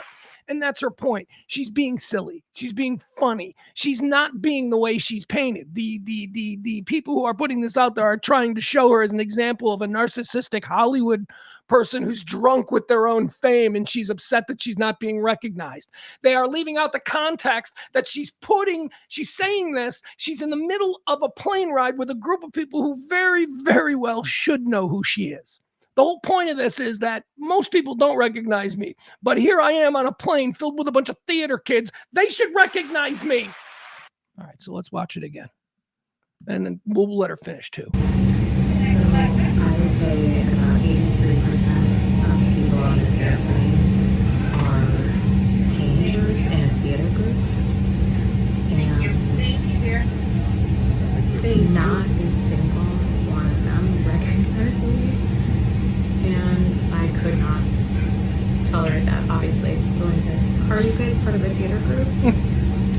And they said yes. And then I said, I do theater. And then a young man in a beret and a jacket draped over his shoulders said, cool. Alrighty. See, that is adorable. That is an adorable story. That's funny. I don't know. I think that's funny. But if you have the context, you understand what her motivation was for putting it out there. She's just putting this out there to her theater friends. She's like, we are dead. Theater is dead. The only people who should think I'm famous don't even know me. And she tells the story about the theater boy with the jacket draped over his shoulder and the beret and how desperate she is. I love that. The self-humiliation. I love that. She's like, well, I couldn't tolerate that they didn't know who I was. Because she really is important in theater. And, you know, you're trapped on a plane. You might make the plane ride go a little bit fun if she could, like, hang out with a bunch of young theater kids and, you know, all that stuff. But no, they didn't know who she was. So she had to go, oh, you guys do theater? I do theater. Like, not a single one of them went, oh, yeah? Anything that we'd see? And then she'd, like, reach into her bag and start pulling out Tony Awards and shit. No, it's funny. And people are being mean to her, and I won't stand for it because I love that chick. That chick is great. I hope she does movies. I hope she becomes an even bigger star because every time I've seen her, she's been really funny or really cool. She's really edgy in Mayor of Kingstown. She plays prison guard. She plays prison guard who's a single mom, and she's hot. And she's getting with Jeremy Renner. That's how you know. That's how you know that she's on a trajectory to do bigger things in television and movies, making that step from Broadway after like 30 years on Broadway, because they put her with Jeremy Renner, like the star of the show. So she's like, we're gonna make you the love interest of Jeremy Renner. She's very edgy. Mayor of Kingstown. It's a good show. If you're not watching it, well, you're not doing yourself any favors. Let's talk about Tyler Perry, shall we? Tyler Perry is a guy that isn't on my radar much. I know that he's a cultural icon. I know that the corner of pop culture that he dominates and is probably much beloved is one that I'm not really all that. I've never seen a Medea movie. What a shock. What a shock. A 55-year-old guy never saw any of the Medea movies. Well, why not? I don't know. Because it doesn't look like it's funny to me. I don't know. Why do I got to explain why I've never seen a Medea movie? You know what I've never also seen? I've never seen a full James Bond movie. I don't know. Is that racist too? I don't know. Doesn't appeal to me. Anyway, Tyler Perry, he's one of these guys that's made like a whole crap ton of movies and never gotten a penny of my money. Not a penny. Medea this, Medea that. He's very popular. People love him. Maybe it's a generational thing. Maybe he's more popular with people about 10 years younger than me. I don't know. But for me, yeah, never really stuck. But I've seen him. He seems like a wonderful gentleman. Oh, you haven't read the tabloid stories about... No, I haven't. I just go by what I see. Tyler Perry seems like a pretty good dude. So Tyler Perry, who uses Atlanta's Hartsfield Airport a lot, as one would if you were Tyler Perry living in Atlanta, when you consider that 90% of his business is probably on either coast. So he uses the airport a lot. And in these times of incredible stress and everybody's hating on the TSA because of the lines and all of that, Tyler Perry decided to do something nice for the TSA at Atlanta's Hartsfield Airport. And what he did was he made sure, and he hand delivered to a few of them, $1,000 gift cards. He spent like $50,000. Like he got every TSA employee currently working at Atlanta's Hartsfield Airport a $1,000 gift card. I mean, that's pretty cool, right? And it was just as his way of saying, hey, man, I come through here a lot. I see what you guys go through. And I know you're not getting paid, and I don't think I can give you money, but here, man, there's $1,000 on this. Go pay some bills or go do something. It's a very, very awesome thought. An awesome thought. We got rules. We got rules. And every single one of those TSA guys that accepted the gift cards from Tyler Perry were told to return them or face firing. TSA rules, government rules, bureaucrats, checks, rules and laws. And I understand that. The spirit, and we're going to talk about the Rooney Rule next, but the spirit of banning TSA agents from taking gifts from travelers is completely logical. A TSA agent is our last line of defense between getting on a plane and blowing up at 30,000 feet. They're the ones that do the scans and all of that. We have to have them be in whatever it is, corruptible. Uncorruptible. Incorruptible? Not sure. So I understand why there would be a rule. No, you can't take fucking cash. You can't take gifts from travelers. All of a sudden this guy comes through. He's always sliding you $100 and all of a sudden you're not really looking as hard. Like, right. We get that. We understand that. But we also understand that this is a very specific case. We understand that Tyler Perry is probably not doing that. That at worst, Tyler Perry is doing this for some social media clout. The kind of praise that I'm giving him right now. At worst, that's what he's doing it for. At best, he's doing it for the legitimate reasons that he says he's doing it. He's like, these people, I travel through here all the time. I see these people. I talk to them. They know who I am. I know they're going through some shit. I know that they are caught between idiot Republicans and idiot Democrats, and these people are suffering. And I, Tyler Perry, I'm a freaking billionaire. I just wanted to say thank you. No, they all got to give the damn cards back. Got to give the cards back or be fired. Now that is shitty. And I understand, like I said, we went over why the rule exists. We get it. It's important. But in this case, isn't there a middle manager? Isn't there some guy making $100,000 a year who sits in an office there and who can, judge this situation independently and go, oh, okay, yeah, this is okay. I see what this is. Tyler, have Tyler come in here and Tyler come, this is really wonderful. This is really nice. Maybe there's a better way that we can distribute this so that, it doesn't look like people are paying off TSA agents. And I don't even know that that's how it happened.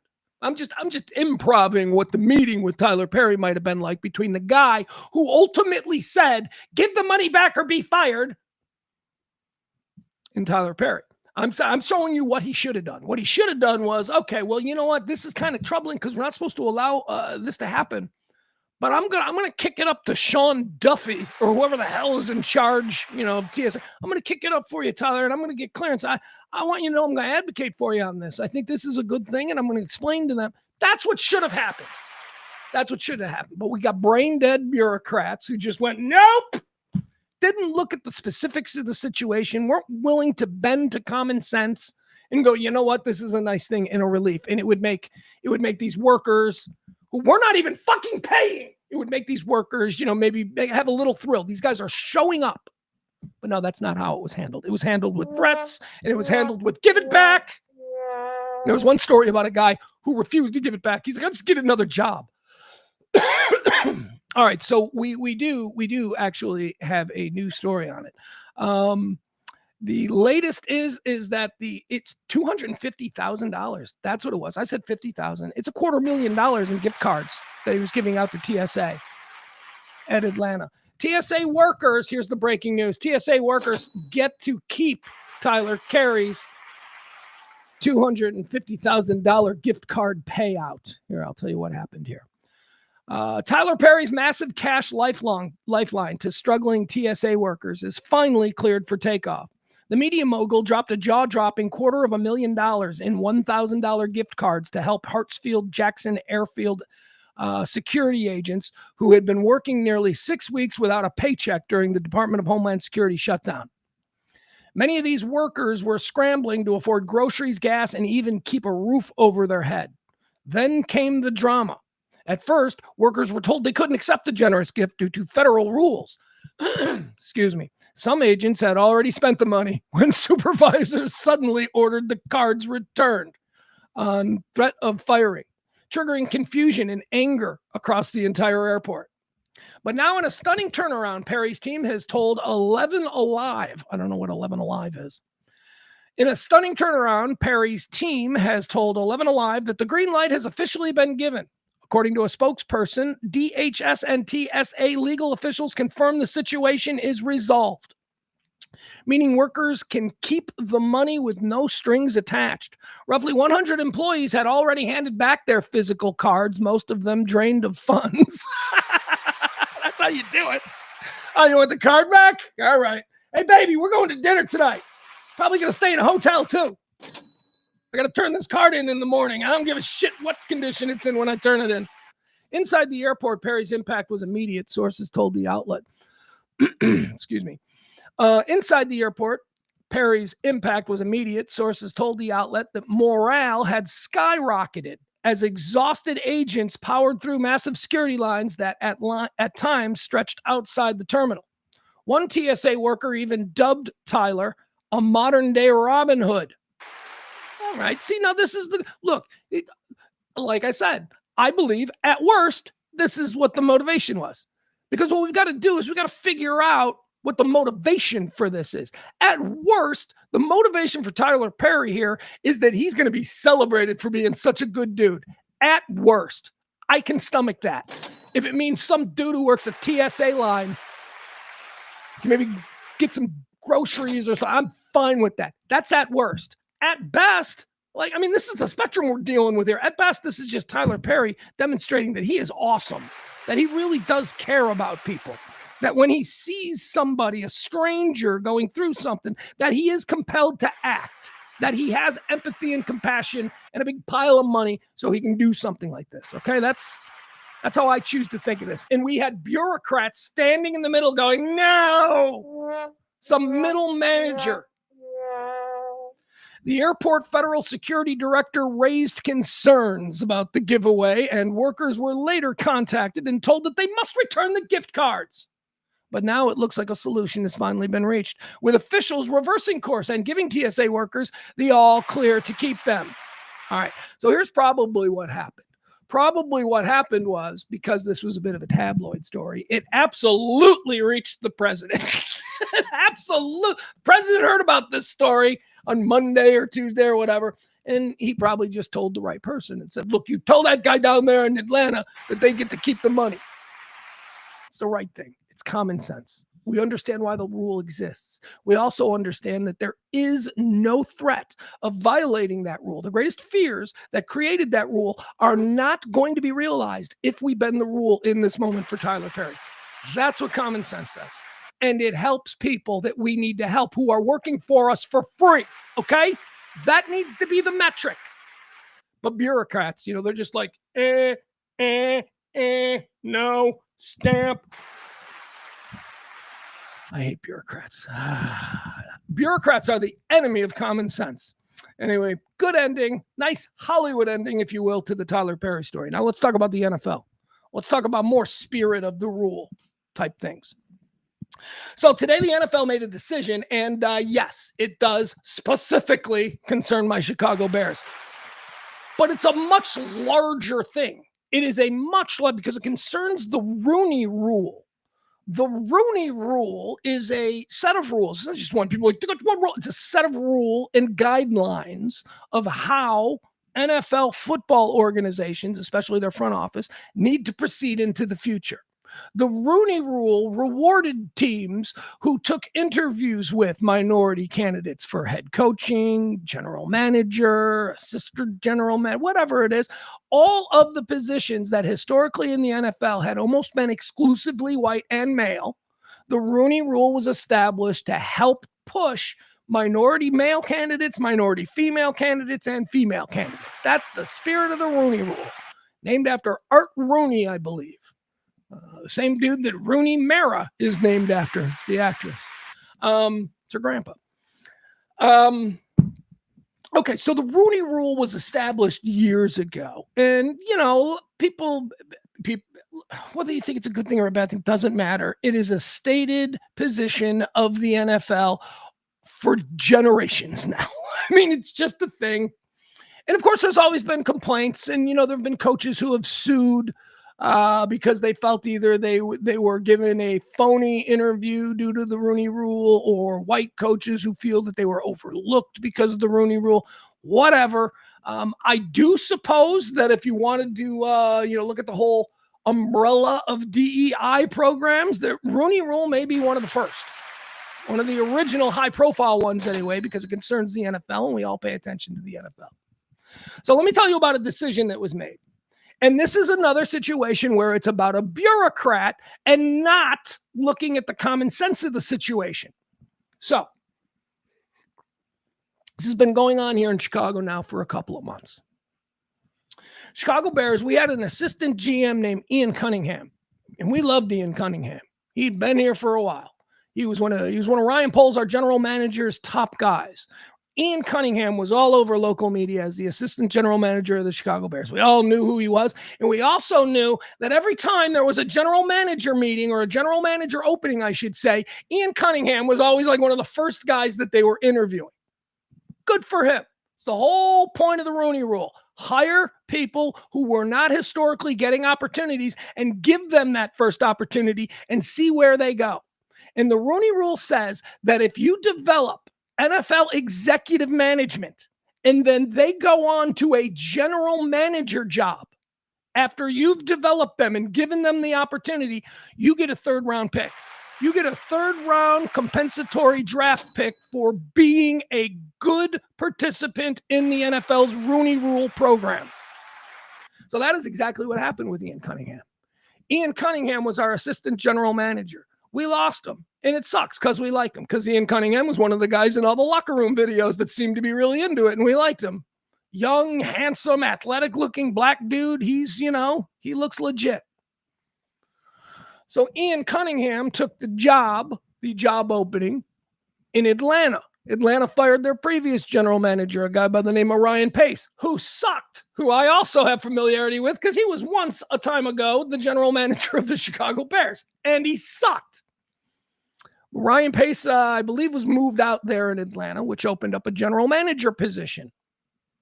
Ian Cunningham, the assistant general manager of the Chicago Bears, was interviewed and hired as the new general manager of the Atlanta Falcons. A minority candidate, was matriculated through the Chicago Bears organization and brought to a position where he was in a place where the Atlanta Falcons hired him to be the general manager. We get a compensatory pick for that. That's the rule. That has always been the rule until this year. This year, listen to this bullshit. And this is where we get into the bureaucracy of it all. So in between hiring the new general manager from the Chicago Bears staff, in between stealing, let's say, our assistant general manager and giving him a job as the general manager in Atlanta, and by the way, the stealing of it all is okay because we get a compensatory pick, because even the league recognized that our talent that we've developed is being poached. And in this case, it happens to be minority talent. So that's worth something in the eyes of the NFL. So in between him being hired and named general manager, and by the way, that's how it's general manager is his title. The Atlanta Falcons also hired Atlanta Falcons legend Matt Ryan. Matty Ice. They built statues to him down there. He's like their favorite quarterback of all time. Matty Ice was given a made-up title They invented a title for Matt Ryan after hiring away from the Chicago Bears Ian Cunningham and naming him their general manager. They then hire Matt Ryan and name him director of football operations. So the Rooney Rule states that the third round compensatory pick is awarded to a team that gives up a minority executive who then goes on to be the top football executive in the NFL. The top football executive in the NFL on every team, top football executive is the general manager. It's not the owner. We all know that you may even have a chairman of the board if you've got a board, but the top football executive in any team is the general manager. But apparently not anymore in Atlanta, because they invented a position to give to Matt Ryan, which, by the way, here's where it gets tricky. So the NFL, upon awarding compensatory picks about a month ago, told the Chicago Bears that you would not be receiving any compensatory picks for Ian Cunningham. And the Bears went, what? Then we would have fought Atlanta taking him. We want him still on our, what are you talking about? And they said, well, the reason is because they now have a position in Atlanta that we, the NFL, think is above the general manager. And that is the new position that they created for Matt Ryan, director of football operations. All right, so the Bears go, yeah, but that's not true. We all know that the appointment of Matt Ryan is just for local PR. We all know that Matt Ryan is not going to be drafting. We all know that Matt Ryan is not going to be dealing with free agency. We all know that the football executive there is the general manager, Ian Cunningham, the guy you just stole from Chicago. Give us our pick. And the league's like, no, sorry. It looks to us like the white guy who's a legend in town is now the football executive. So then you got to go to Atlanta, right? And you got to ask Atlanta. You got to talk to them. What is the pecking order here? And Atlanta goes, our general manager is the guy in charge of football operations. Our director of football, whatever, Matt Ryan, that new position that we created, he's not over our general manager. He's just kind of the vibe guy. He's in charge of, the fans love him. We're going to send him out when it's got bad news to be delivered, That's what the Atlanta Falcons told the league. The Atlanta Falcons are like, give him the compensatory pick because we took their guy. We made him general manager. And so today, after months and months of going back and forth, the league announced via Adam Schefter that the Chicago Bears would not be getting their compensatory picks because in the eyes of the league, the Rooney Rule requirements were not met. Because the Atlanta Falcons job that he took is not the top football job. The league still says that it's the one that Matt Ryan has, even though the Atlanta Falcons are like, he's not the top guy. He's not the top guy. So what's going on here? What's going on here is another example, again, of bureaucracy. They are looking, what did they feed it into AI? Did they ask AI, hey, AI, what is a more important title within an NFL front office? General manager or made-up director of player happiness? Right? I mean, what did they ask AI? And AI went, sounds like director of player happiness is the top guy. Nobody believes that Matt Ryan has more power, least of all the people in Atlanta, except the NFL. And isn't this strange?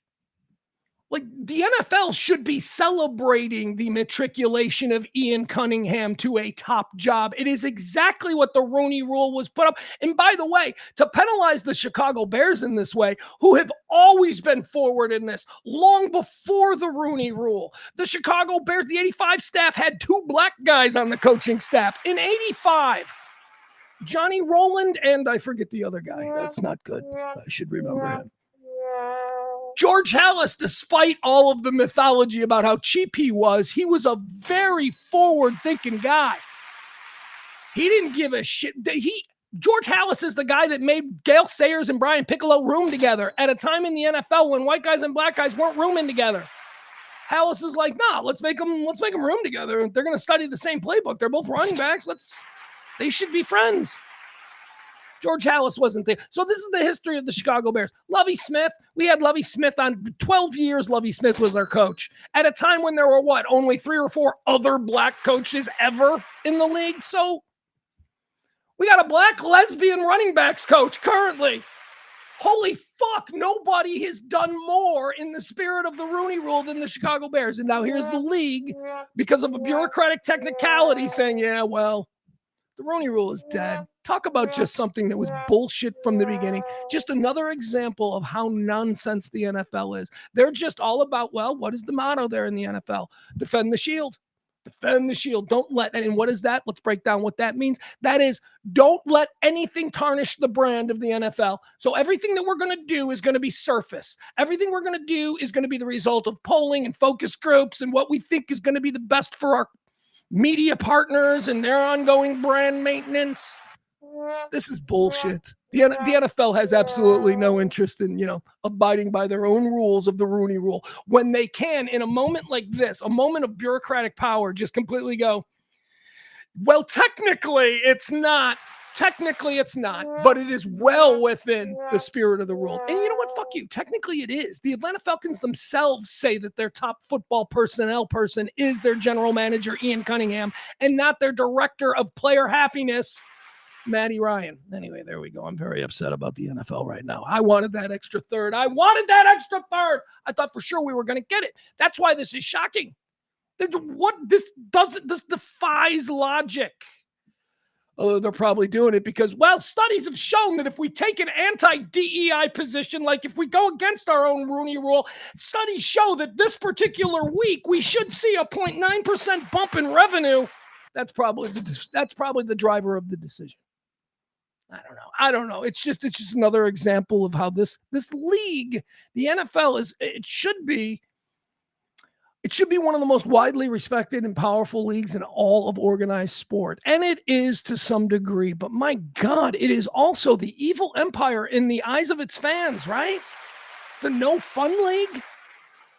Goodell's got to go. They need to rebrand. We need to just have a completely different view of our governing body for those of us who absolutely love NFL football. I'm moving on.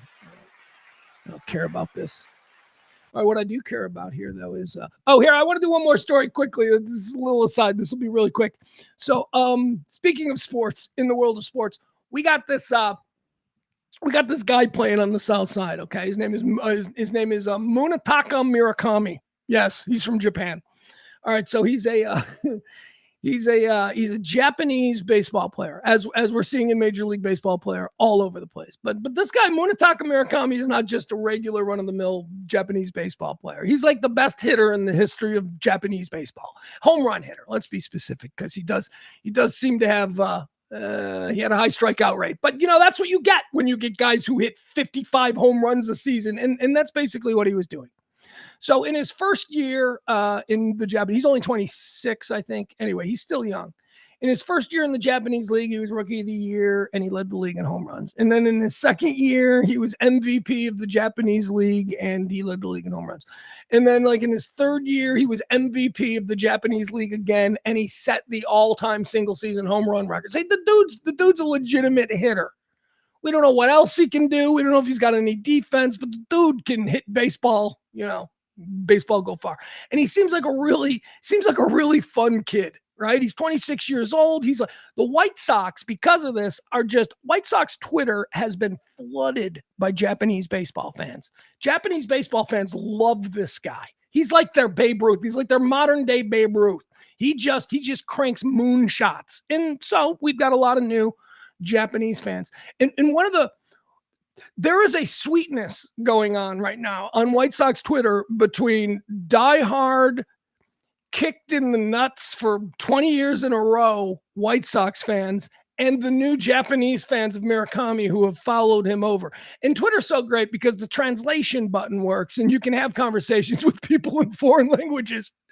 And it's really sweet. It's really sweet. The new Japanese fans, the Murakami fans on White Sox Twitter are being really kind to us because we're all apologizing. We're like, we are so sorry.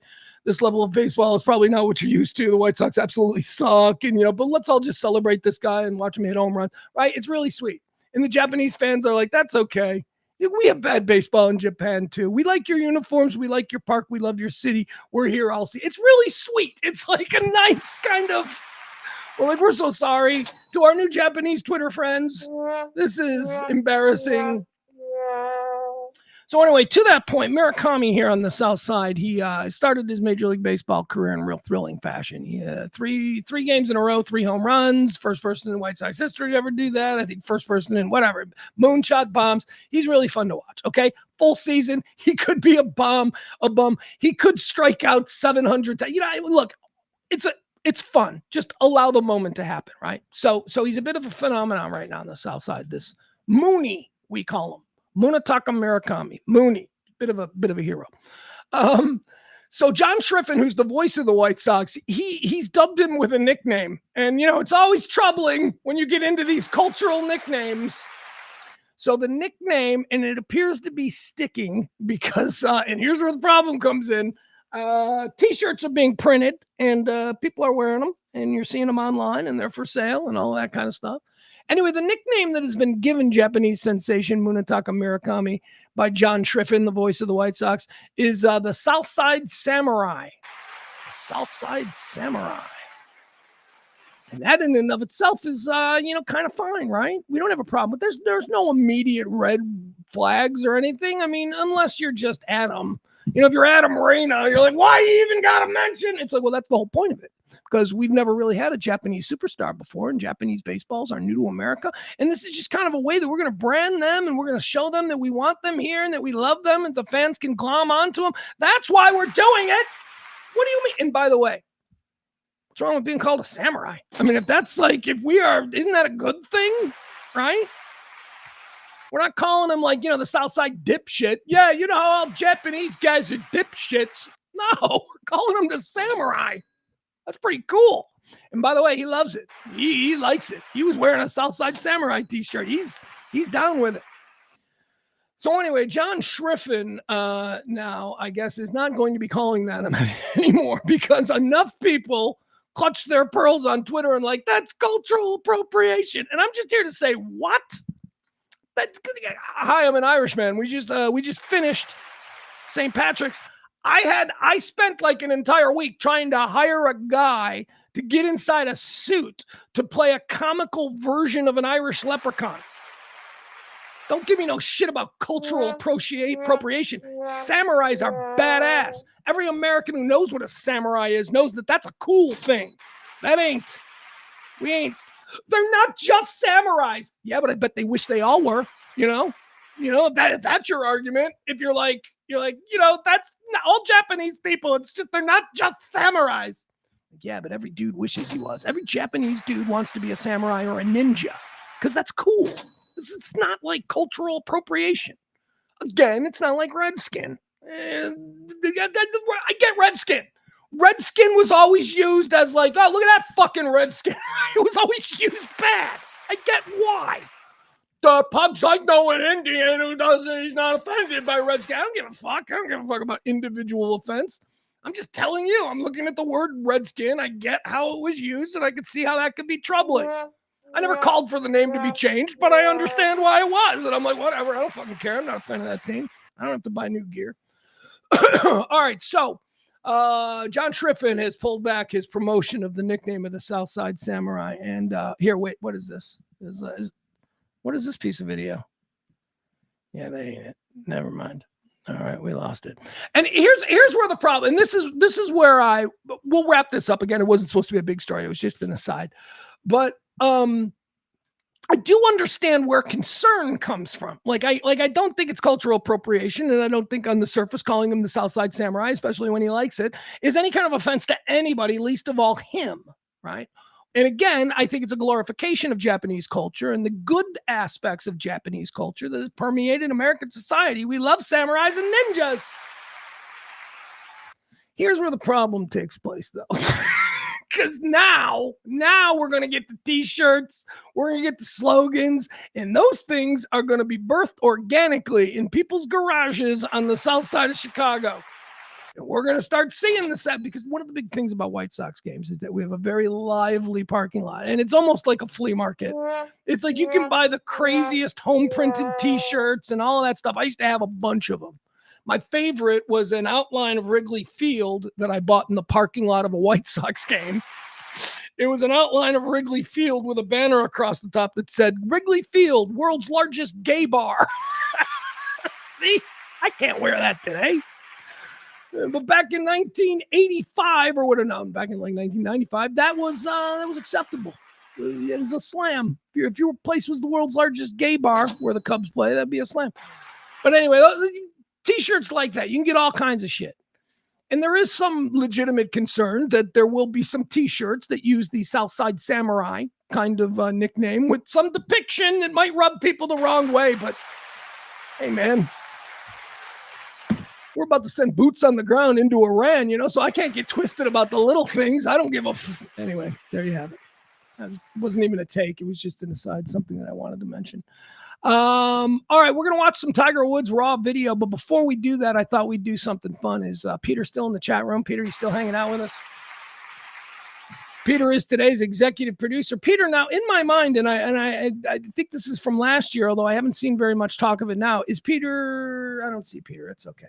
I think Peter's a big Final Four guy. I think he's a big tournament guy. I used to be a big tournament guy. I have to be honest with you. My interest in the tournament is almost entirely, and I've said this before. My interest in the NCAA tournament is almost entirely driven by the presence and potential of three teams: DePaul, Notre Dame, and the University of Illinois Fighting Illini.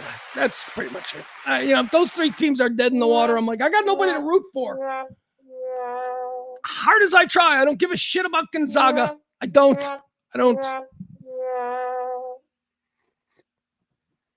College basketball, the tournament has really changed, hasn't it? I mean, you look at the Final Four here, and we're going to do some picks. We're going to run through the Final Four. We're going to utilize Kelly Moore's method of picking based on what mascot can defeat what mascot. So we're going to do the whole Final Four, but tournament's really kind of changed. And I was thinking about this.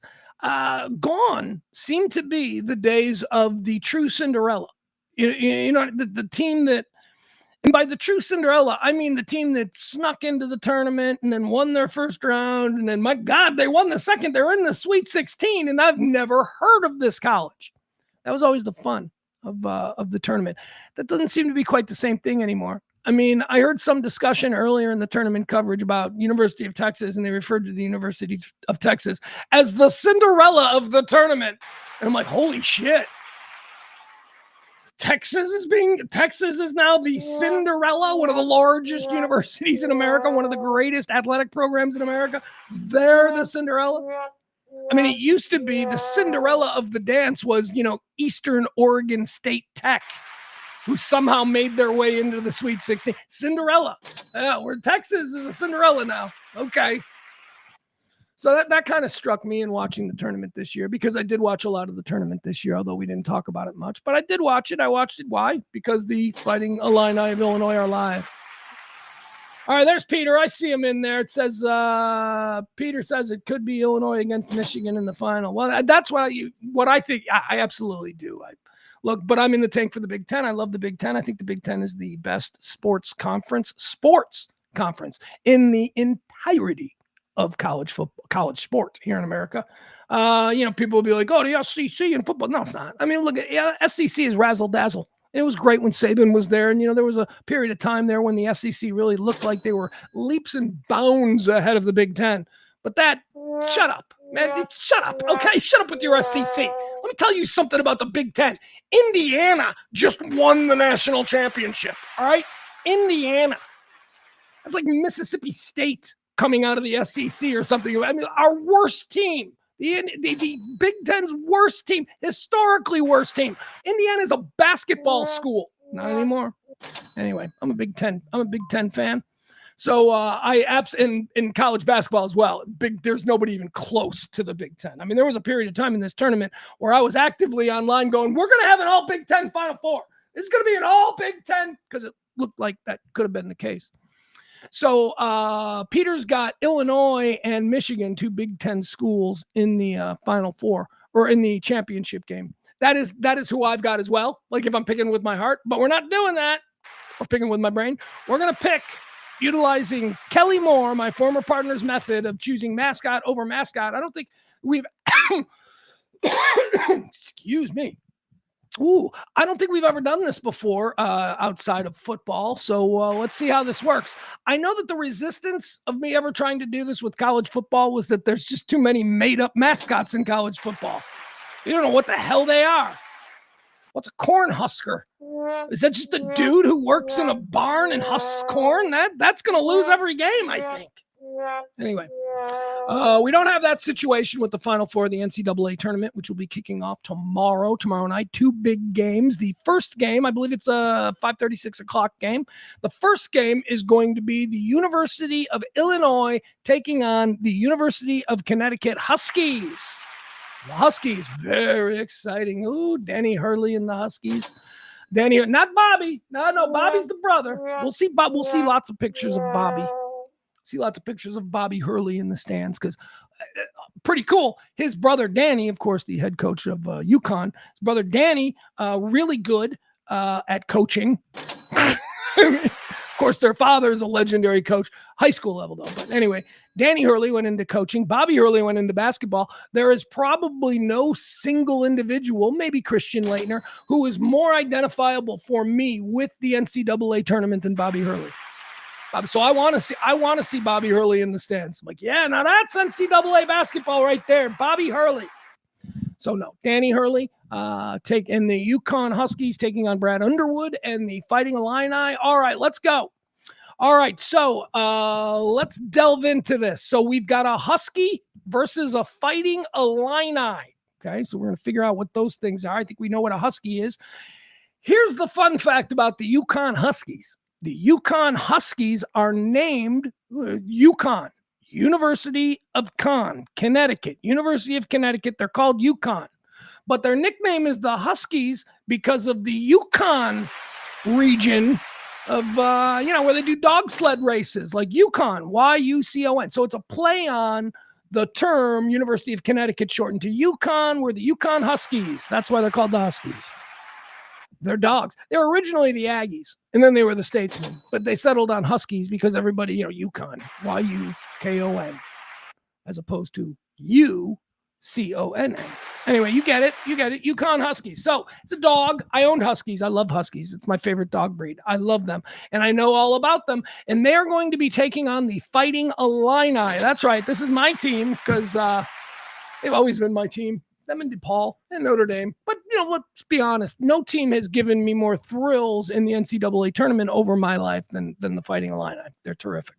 I've got to see them playing in a couple of championship games. I've watched them in Final Four games. I'll never forget Battle to Seattle. What year was that? 1990 when they had Kendall Gill, Nick Anderson, Stephen Bardo, Marcus Liberty, Kenny Battle. See? Yeah. Oh, I kind of know my Illini history. I remember driving. We drove from Northern Illinois University. We got in a car and we drove down to the University of Illinois because we wanted to be on campus to watch the Fighting Illini take on Purdue. Look, it was more Big Ten on Big Ten back then in the Final Four. You remember, I think for Purdue, the big star, was it Glenn Big Dog Robinson? No, it wasn't. Maybe it was Michigan. I don't know. All of these memories are. Anyway, we drove down to the University of Illinois like 4 hours. And then drank at a bar, and then drove all the way back to Northern Illinois University. God. Thank God we had one guy who couldn't drink. That's what I remember. The guy that was driving couldn't drink. He's on medication. So he was all pilled out. But, better than being drunk. All right, so the Fighting Illini, what is their nickname? The Illini, of course, they're the Illinowick. The Illinowick are not an Indian tribe. People are like, they're an Indian tribe. No, they're not. The Illini Nation is a collection of Indian tribes that ruled from Ohio to Iowa, from northern Wisconsin down to, the Mississippi River down there. Okay, so the Illini is a collection of tribes. They were like the United States of America. Think of Massachusetts as a tribe, Virginia as a tribe, the original 13 colonies, think of them as tribes. That's what the Illini Nation is. It is a collection of tribes. Okay, so they're Indians. So they're Native Indian warriors. It's specific here because they are warriors, because the Illini Nation was founded in a truce between the Brits and the Native Americans. It's why all the Native Americans fought on the side of the Brits in the Revolution. Yeah. Anyway, So the Illini Nation is a collection of tribes who were at war against the British settlers and who reached an agreement. And the agreement said that you are now seen by our settler government as a nation, so we don't have to individually, negotiate with each fucking tribe. That's what it was. So that's what the Fighting Illini are. They represent a group of Indian warriors, and they're taking on a dog. Okay. So by the methods utilized by Kelly, which is we just look at what mascot could take what mascot. So, this is an obvious one. One member of the Illini Nation tribe, one of their fighters, because they're specifically the Fighting Illini, one of their fighters has to go up against a husky dog. Who you putting your money on? Look, I have no doubt that the Illini fighter is going to suffer scratches and maybe a couple of dog bites, but that dog is going to get a hatchet to the head. That dog is going to get a hatchet to the head, and that husky's going to be dead. The Fighting Illini move on. You're never going to convince me otherwise. All right, now the next matchup, the evening game, the late game. I think this is probably a 7:30 start, maybe something like that, 8 o'clock, somewhere in there. This is the big one, the second game in the Final Four. This will pit the Arizona Wildcats, which, by the way, I should also tell you, the Illinois, we should give you the seeds. These are all number. Wait, hold on. Where is it? Are they all number ones except Illinois? No, UConn is a number 2. All right. So this first matchup between the Fighting Illini and the Huskies will pit the Fighting Illini, a number 3 team here in the tournament. They were a 3 rank, taking on a number 2 rank. UConn was a number 2 rank. Okay. So I've got the Illini winning. I got 3 upsetting 2 in the Illini, moving on. Sorry, Danny Hurley. Sorry, Bobby. We're going to see a sad Bobby Hurley. That's my hope. All right, the second game pits a number 1 seed versus a number 1 seed. Arizona, the Wildcats, taking on Michigan, the Wolverines.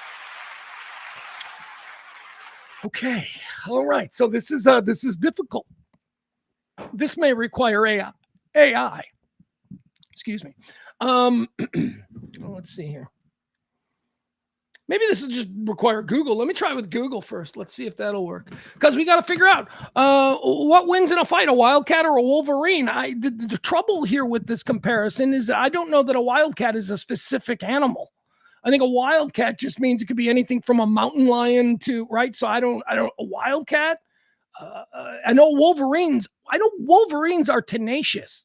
They are fighters, but they're basically like otters. They're not. Wolverines aren't big. If a Wildcat in question is a mountain lion, if it's a lynx, maybe if it's a lynx, maybe a Wolverine could take it. I don't know, but this sounds like a question for AI. All right, let me see here. Ask it anything.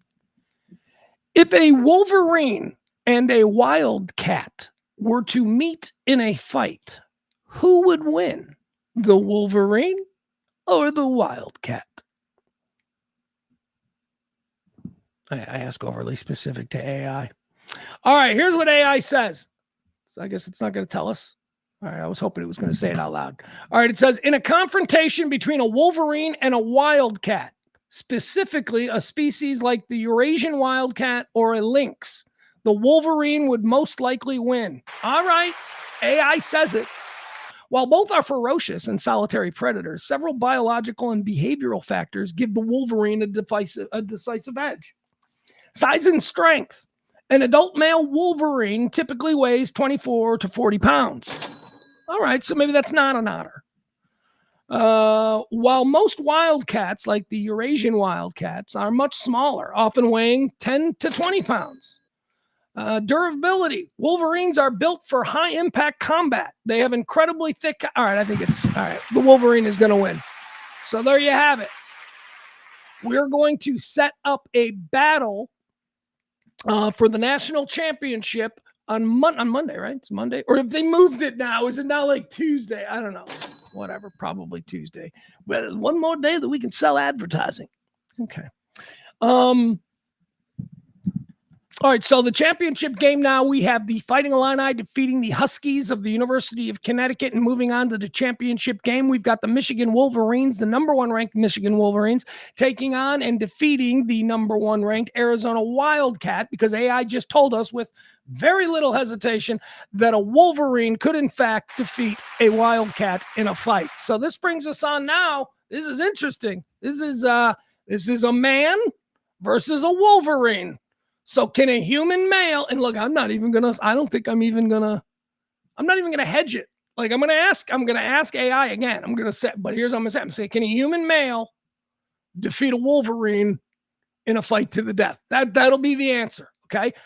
And then if I don't get the answer I don't like, then I'll change it.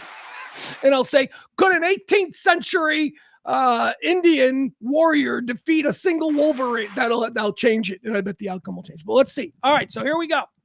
So this is going to be the game on Monday night that we have used the Kelly method to predict. It will pit two Big Ten teams, the University of Michigan, number one ranked, the Wolverines, taking on the number three ranked University of Illinois Fighting Illini. Now I'm asking the question of AI. If a human male were to fight a single Wolverine in a fight. Okay. It took too long.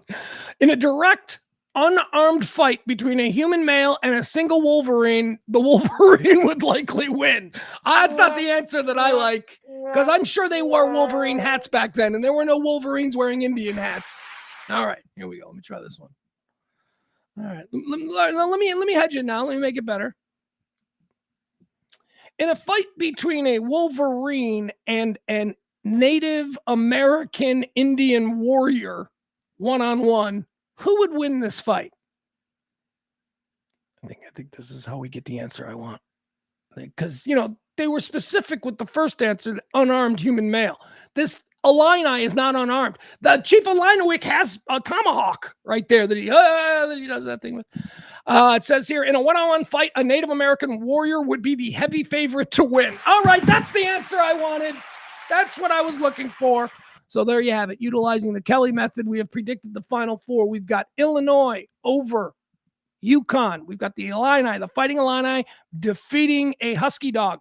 Then in the second game on Saturday night, we've got the University of Michigan Wolverines taking on the University of Arizona Wildcats. We've got the Wolverine defeating the Wildcat there. That sets up the national championship game between the University of Michigan Wolverines and the University of Illinois Fighting Illini. And we got our answer. Your national champions are the Fighting Illini. Let's go Champaign. All right, very good. There you have it. That's what I'll be watching this weekend. Very excited. Final Four weekend. This is what we wait for. All right, so now here's what we're going to do. We're going to wrap this up. We're running a little bit late. We're going to watch. Oh, man, I don't want to get into it all. We got some Tiger Woods Raw. We got some Tiger Woods footage. Let's watch a little bit of this. I don't know how much time I want to spend on it. I got stuff I got to do. My God, I just looked at the clock. The NBA Sorry, Rob. All season I got a meeting after this. Okay, here we go. Behind your back. Place them behind your back. There you go. So at this time, I do believe your normal faculties are impaired, okay? And you're under the unknown substance, okay? So at this time, you're under arrest for DUI. Yes, sir. I chose this one instead of the pure raw from beginning to end, because we already saw when the cop confronted him, he was like, I'm on the phone with the president. This is him being arrested. Let's just watch it from here. This seems to be some sort of compilation of moments, maybe. Or maybe it is raw from here. I don't know. Let's watch. All right. Down my phone, and all of a sudden, boom. I'm gonna just take a look. I go in and just like take. Is this comfortable for you? Yeah. Okay. Yeah. All right, so Tiger Woods says that the accident occurred when he dropped his phone and he went to reach for his phone, and then the accident occurred. It looks to me like he was trying. Well, that's whether the phone was lost or not. I don't know. That might be his excuse in the moment. But what it looks like is he was impatient, and the trailer hauling the lawn equipment that was in front of him slowed down to make a turn, and Tiger was impatient. So he decided to dart out in the oncoming traffic. He was going to whip around this car in his fancy Land Rover, and he clipped the back end of the trailer. which, has a ramp there. They run things on it. So he clipped that. His Land Rover went on its side and, just laid there on its side. And now he's not injured. I think, is that it in the background or is that a police car over here? I don't know. But he is now being interviewed by police, and let's listen.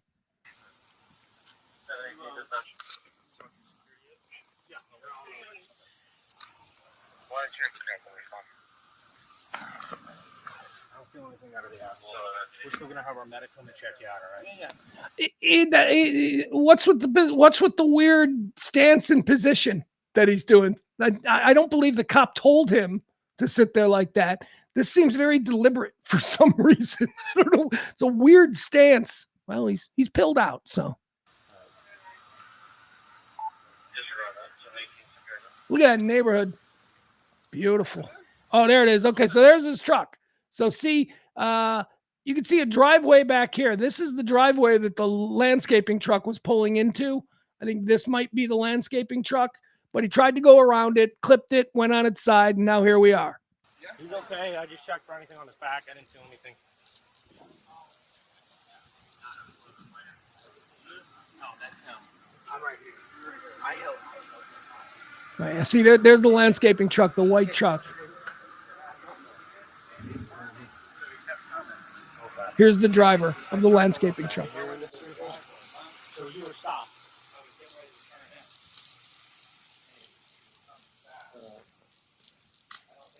Well, they're blanking out the name of the landscaping company. Well, why'd you go? Why not just leave it? Like, we don't want them to get free publicity. Leave them alone.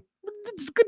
They got their truck hit, and somebody went out of their way to make sure that this landscaping company didn't get any publicity. What a dick. Are you okay? Yeah, I'm fine. It hit the trailer. I don't know if I'm gonna hit this tire coming right out of here. All right, so he tried to go around and he clipped this side right here, although I don't even see any damage. I mean, it doesn't look, he says the tire is jacked up. He doesn't know if he can drive it out, but that's all. He was just trying to go around this truck and he clipped it because he's on pills. Right? Yeah. And it flipped him on its side. Yeah. You're going to have to go back around. Yeah, everybody. You're going to have to go back around. Everybody? No, just you, asshole. No, just you. You're going to have to go back around.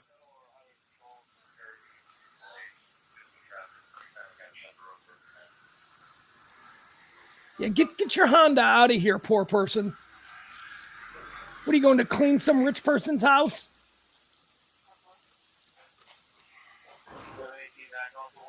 All right, let's talk to Tiger. Here we go. Let's watch Tiger. Here we go.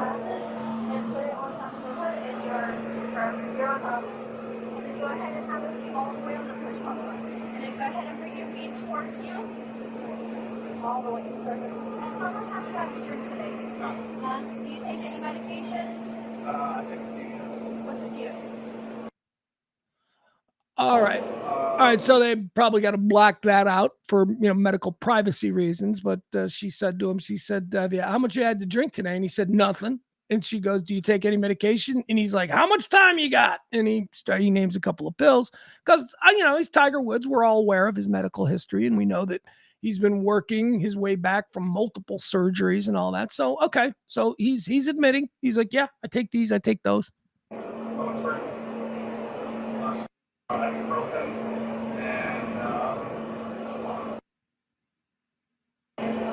The only thing that they didn't blank out was ibuprofen and Tylenol. Those were the only two. Every other thing that he listed, they blanked out. That must be because it's prescription, right? And it's private to him if he's on those. Okay. All of them today? Yes. Yeah. At what time? Morning, night? Morning. Milligrams for each? No. Ibuprofen 8 and. So he's got to know that he's cooked now, right? Because she's asking him specifically about how long ago he took these pills.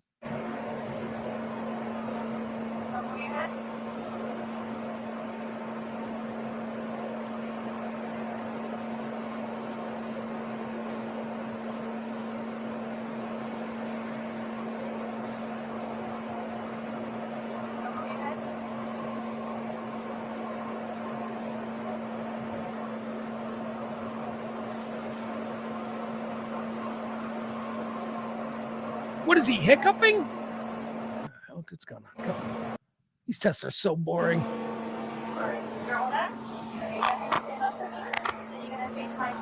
Here comes the arrest. Push your hands behind your back. Place them behind your back. There you go. So at this time, I do believe your normal faculties are impaired, okay? And you're under the unknown substance. Tiger's kind of jacked though, huh? I mean, seriously, this dude is a war horse. I mean, you know, whatever he's doing with taking a whole bunch of pills every day, it ain't keeping him out of the gym. Tiger looks great. Okay, so at this time, you're Tiger's a man in his 50s. for DUI. Yes, sir.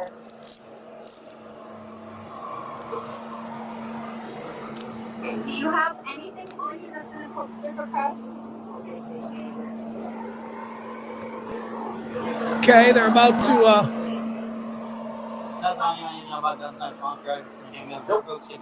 Nope. All right, so now they're going to go through his pockets. Let's see. Hey, this is fun. What's in Tiger Woods' pockets? Because this is a very private moment. We have no idea. Like, what has he got? A lipstick or a chapstick? Maybe a roll of Tums? I think a Tic Tacs. What a lighter? What do you think? What do you think Tiger Woods has in his pockets? Percodance or something. Can you spray the light for me? All right.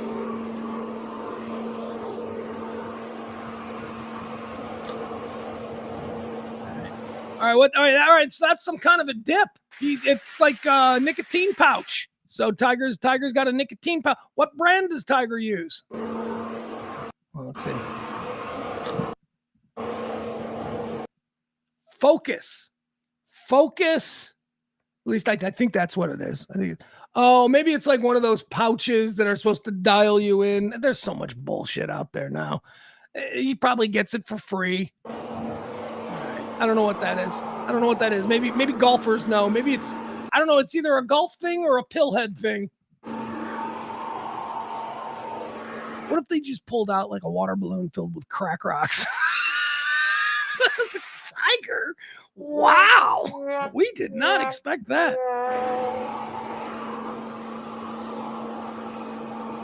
It's in here. Oh, money. He's got singles on the outside. Let's see. He's got single. Tiger's got singles. Tiger, who you tipping singles to? You're Tiger Woods, man. You tip fives at a minimum. You're tipping singles to people. Ugh. Tiger Woods. He doesn't know.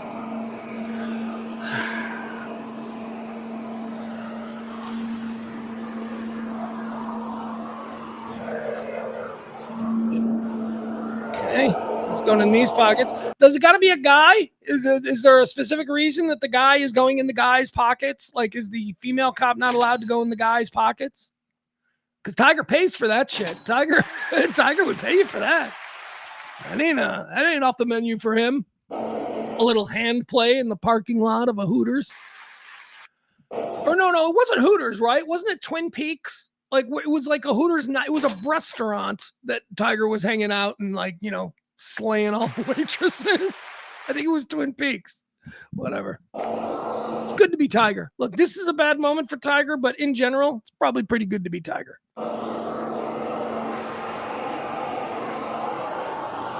What's that? What are those, like, earbuds?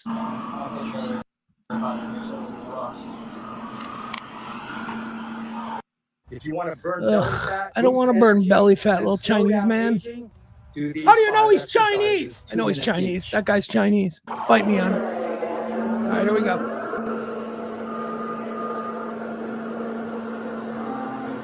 Get a bag.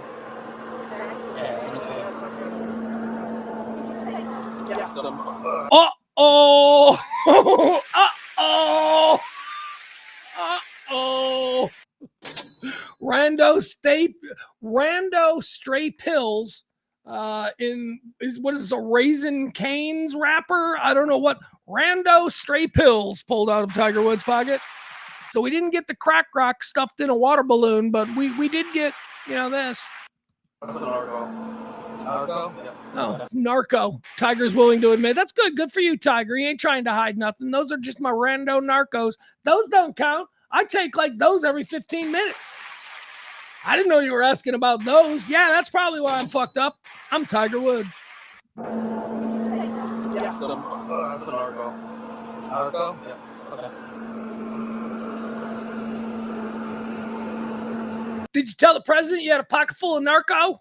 I blame Biden for Tiger having a pocket full of narco. I blame Biden.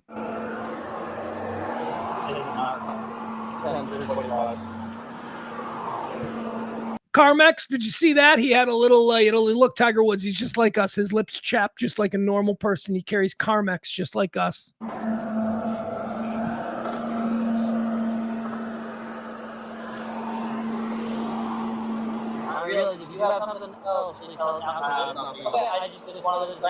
Yeah, they're doing the junkie conversation. They're like, all right, look, man, we already found the stray pills. Now, if you got anything else, just tell us.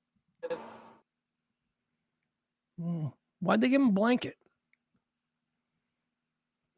When I saw this earlier, I was like, why did they give him a blanket? Why is they move him in the back seat of the police car and they give him a blanket? Is it because is the police car, is it Florida? Is it because it's like, 90 outside and the police car is like 28 degrees because the air conditioning is blasting? Never really had this perspective on Tiger Woods' hairline, but Tiger Woods is a fuddly looking dude. Tiger Woods, the body's great. Don't get me wrong. The body's great. It seems like Tiger Woods has always been more handsome. I'm kind of shocked by this vision of Tiger Woods. Now this, folks, I tell you about this. This is what's known as the tape. Don't be sitting in the back seat of the car, thrashing about, muttering to yourself. Oh, what the fuck did I do? Don't do any of that. Sit perfectly still. Don't talk to the cops, because every time you talk, you might accidentally slur a word, and then a judge is going to go, oh, that's why I thought, because he slurred that word when he was telling the cop about his golf game this afternoon. Shut up. Don't give him any evidence. Look at him. He seems to have been briefed on this. And you would think Tiger Woods would, because he's got top-line attorneys, and he's always getting pulled over. So he knows the rule about good tape.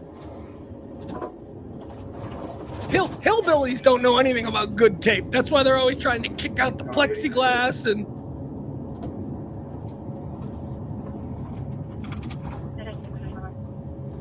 We're going to go for this full ride? Let's fast forward.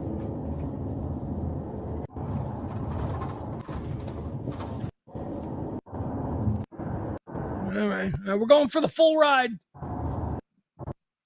What the hell? We got Tiger Woods in the car. Why aren't we going lights and sirens? This is Tiger Woods.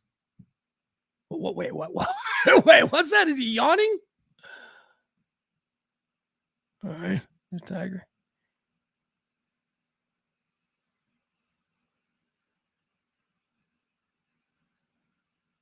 All right, so there was an emotional moment just before the full yawn where it looked like Tiger was like, what the fuck did I just do? Let's watch that again. There's some processing going on here, masqueraded by the yawn, the overly animated yawn. I think the yawn is not, look at him right here. He's like, the fuck did I just do? Because he knows he's on tape.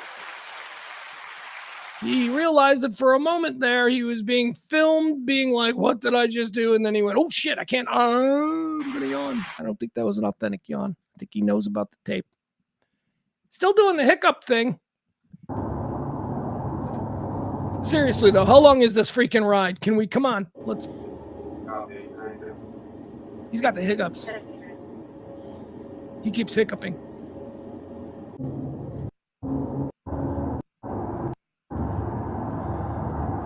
I mean, the most douchey thing that he did was I was just on the phone with the president, like dropping that from the very beginning to see if that'll maybe change whatever is about to happen. Shut your mouth, don't go dragging the president in on this. You're a junkie who got in trouble again. Don't drag your buddy, the president, in this. Trust me, he doesn't need your smoke. He's got enough. All right, let's go. What are we doing here? All right. This thing, do these things. Look at this douche. Want this thing, do these things. Want this thing, do these things. Oh, shut up. I hate those people. All right, here we go. Come on, Tiger. Let's get to the police station. Wait, so all the rest of this is just him going to the police station. All right, I guess that's it. There you have it. That is the raw footage from the Tiger Woods arrest. They found pills. Oh, those are narco. I didn't know you were asking about those. I thought you meant like. Shut up, Tiger. In that moment, we are all reduced to junkie behavior. All right, folks, that's going to do it. One more time, I want to say thank you to our executive producer of today's show. He is Peter the Great. He tipped the most yesterday, and now he's the executive producer. If you want to be the executive producer for Monday's show, please drop a little something, whether it be the Cash App or the Venmo or whatever. It keeps us going. We are going to be in Pledge Week next week, so I'm going to push hard. So thank you to Peter. Appreciate you, buddy.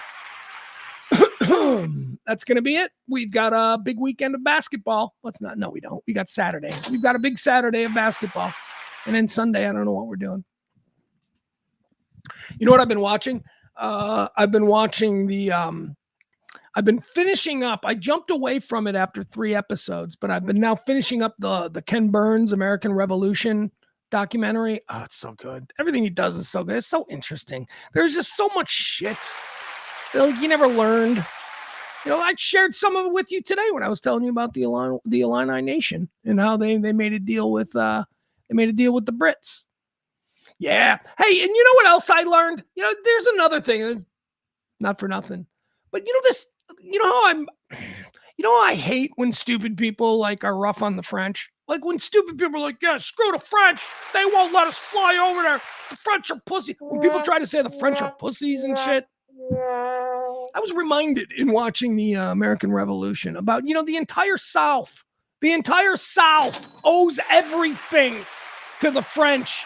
Because the French are who defended you against the Brits when the British during the Revolution decided that there was no real reason for them to fight hard up in the North because there was nothing for them there. What they could do is concentrate on the South where they had plantation economies, and that was deemed more important to the British Crown. So they went into South Carolina and they went into Georgia and they took Savannah, and the Southern people bent. The Southern people didn't even fight back. They were just like, well, we're part of the 13 colonies, but this is hard. And that went on for a very long time. The people in the South, the South Carolinians, the Georgians, those people were on the verge of being just forgotten by the rest of the 13 colonies. We were about to go to 11 or 10 colonies because we couldn't send our men down there. We were defending, Boston, and we were fighting in Virginia, and we were fighting in New York. The Brits had New York. So we were really just willing to kind of concede the South. We weren't George Washington. Who did he send down there? He sent some idiot general who just got his ass kicked and trying to defend the South. But anyway, we were basically done with it. And then guess what happened? The fucking French fleet pulled into the fucking harbor there. The French fleet, who we were expecting them up in New York, but instead they didn't go all the way to New York. They came from Haiti, came from French Haiti. The entire French fleet in the Caribbean came from Haiti to back up the American patriots because the French hated the British too. And instead of going to New York, they decided to anchor right there in the port of Savannah. So fuck you and the French suck, okay? The role that the French played in the revolution, the French entering the revolution, that's what changed it. That's why we won. That's why we're here. So stow it. Anyway, I like the French. And also, people are like, the French are pussies. Again, tell me you know nothing about the French resistance. Tell me you know nothing. Freedom fries. Oh, shut the fuck up. Do you not know who Charlemagne is? Do you not know who? I mean, seriously, it's just a person who doesn't know history that walks around thinking the French are pussies. Although, in fairness, they might be pussies now. They really do. I mean, I don't know how tough the French have been in the last, say, 50 years. But since World War II, maybe there's been a drop off. I don't know. Point is this: I'm enjoying the American Revolution. What else did I find that I thought was interesting? So one of the reasons that the British were able to control the South so well, as opposed to being able to control New England and, Virginia. Virginia was about the borderline there, Maryland. The reason that the Brits were able to just walk right into the South was because the South had fewer actual settlers and more slaves. So it was like all slaves down there. That was the main population. And what the Brits realized was that they could win the slaves over, and the slaves would rise up and kill their masters So that was one of the problems because the Brits were nicer to slaves. The Brits had already outlawed slavery, and they went to the South and they told all the slaves, rise up and you'll be free. And that's pretty much what happened. A bunch of slaves quit. A bunch of slaves ended up fighting for the British. But then the French showed up. Now, in fairness, the French got their ass kicked in the first battle. They weren't ready, but they came back, and that's how we won the war. Also, the revolution, I told you about this one. My friend who was born in England and raised, and she ended up moving to Dallas back in the mid 2000s. She was really funny. She was the one who used to tell me whenever I'd be like, yeah, well, we kicked your ass in the revolution. She was always the one who responded with, sorry, what?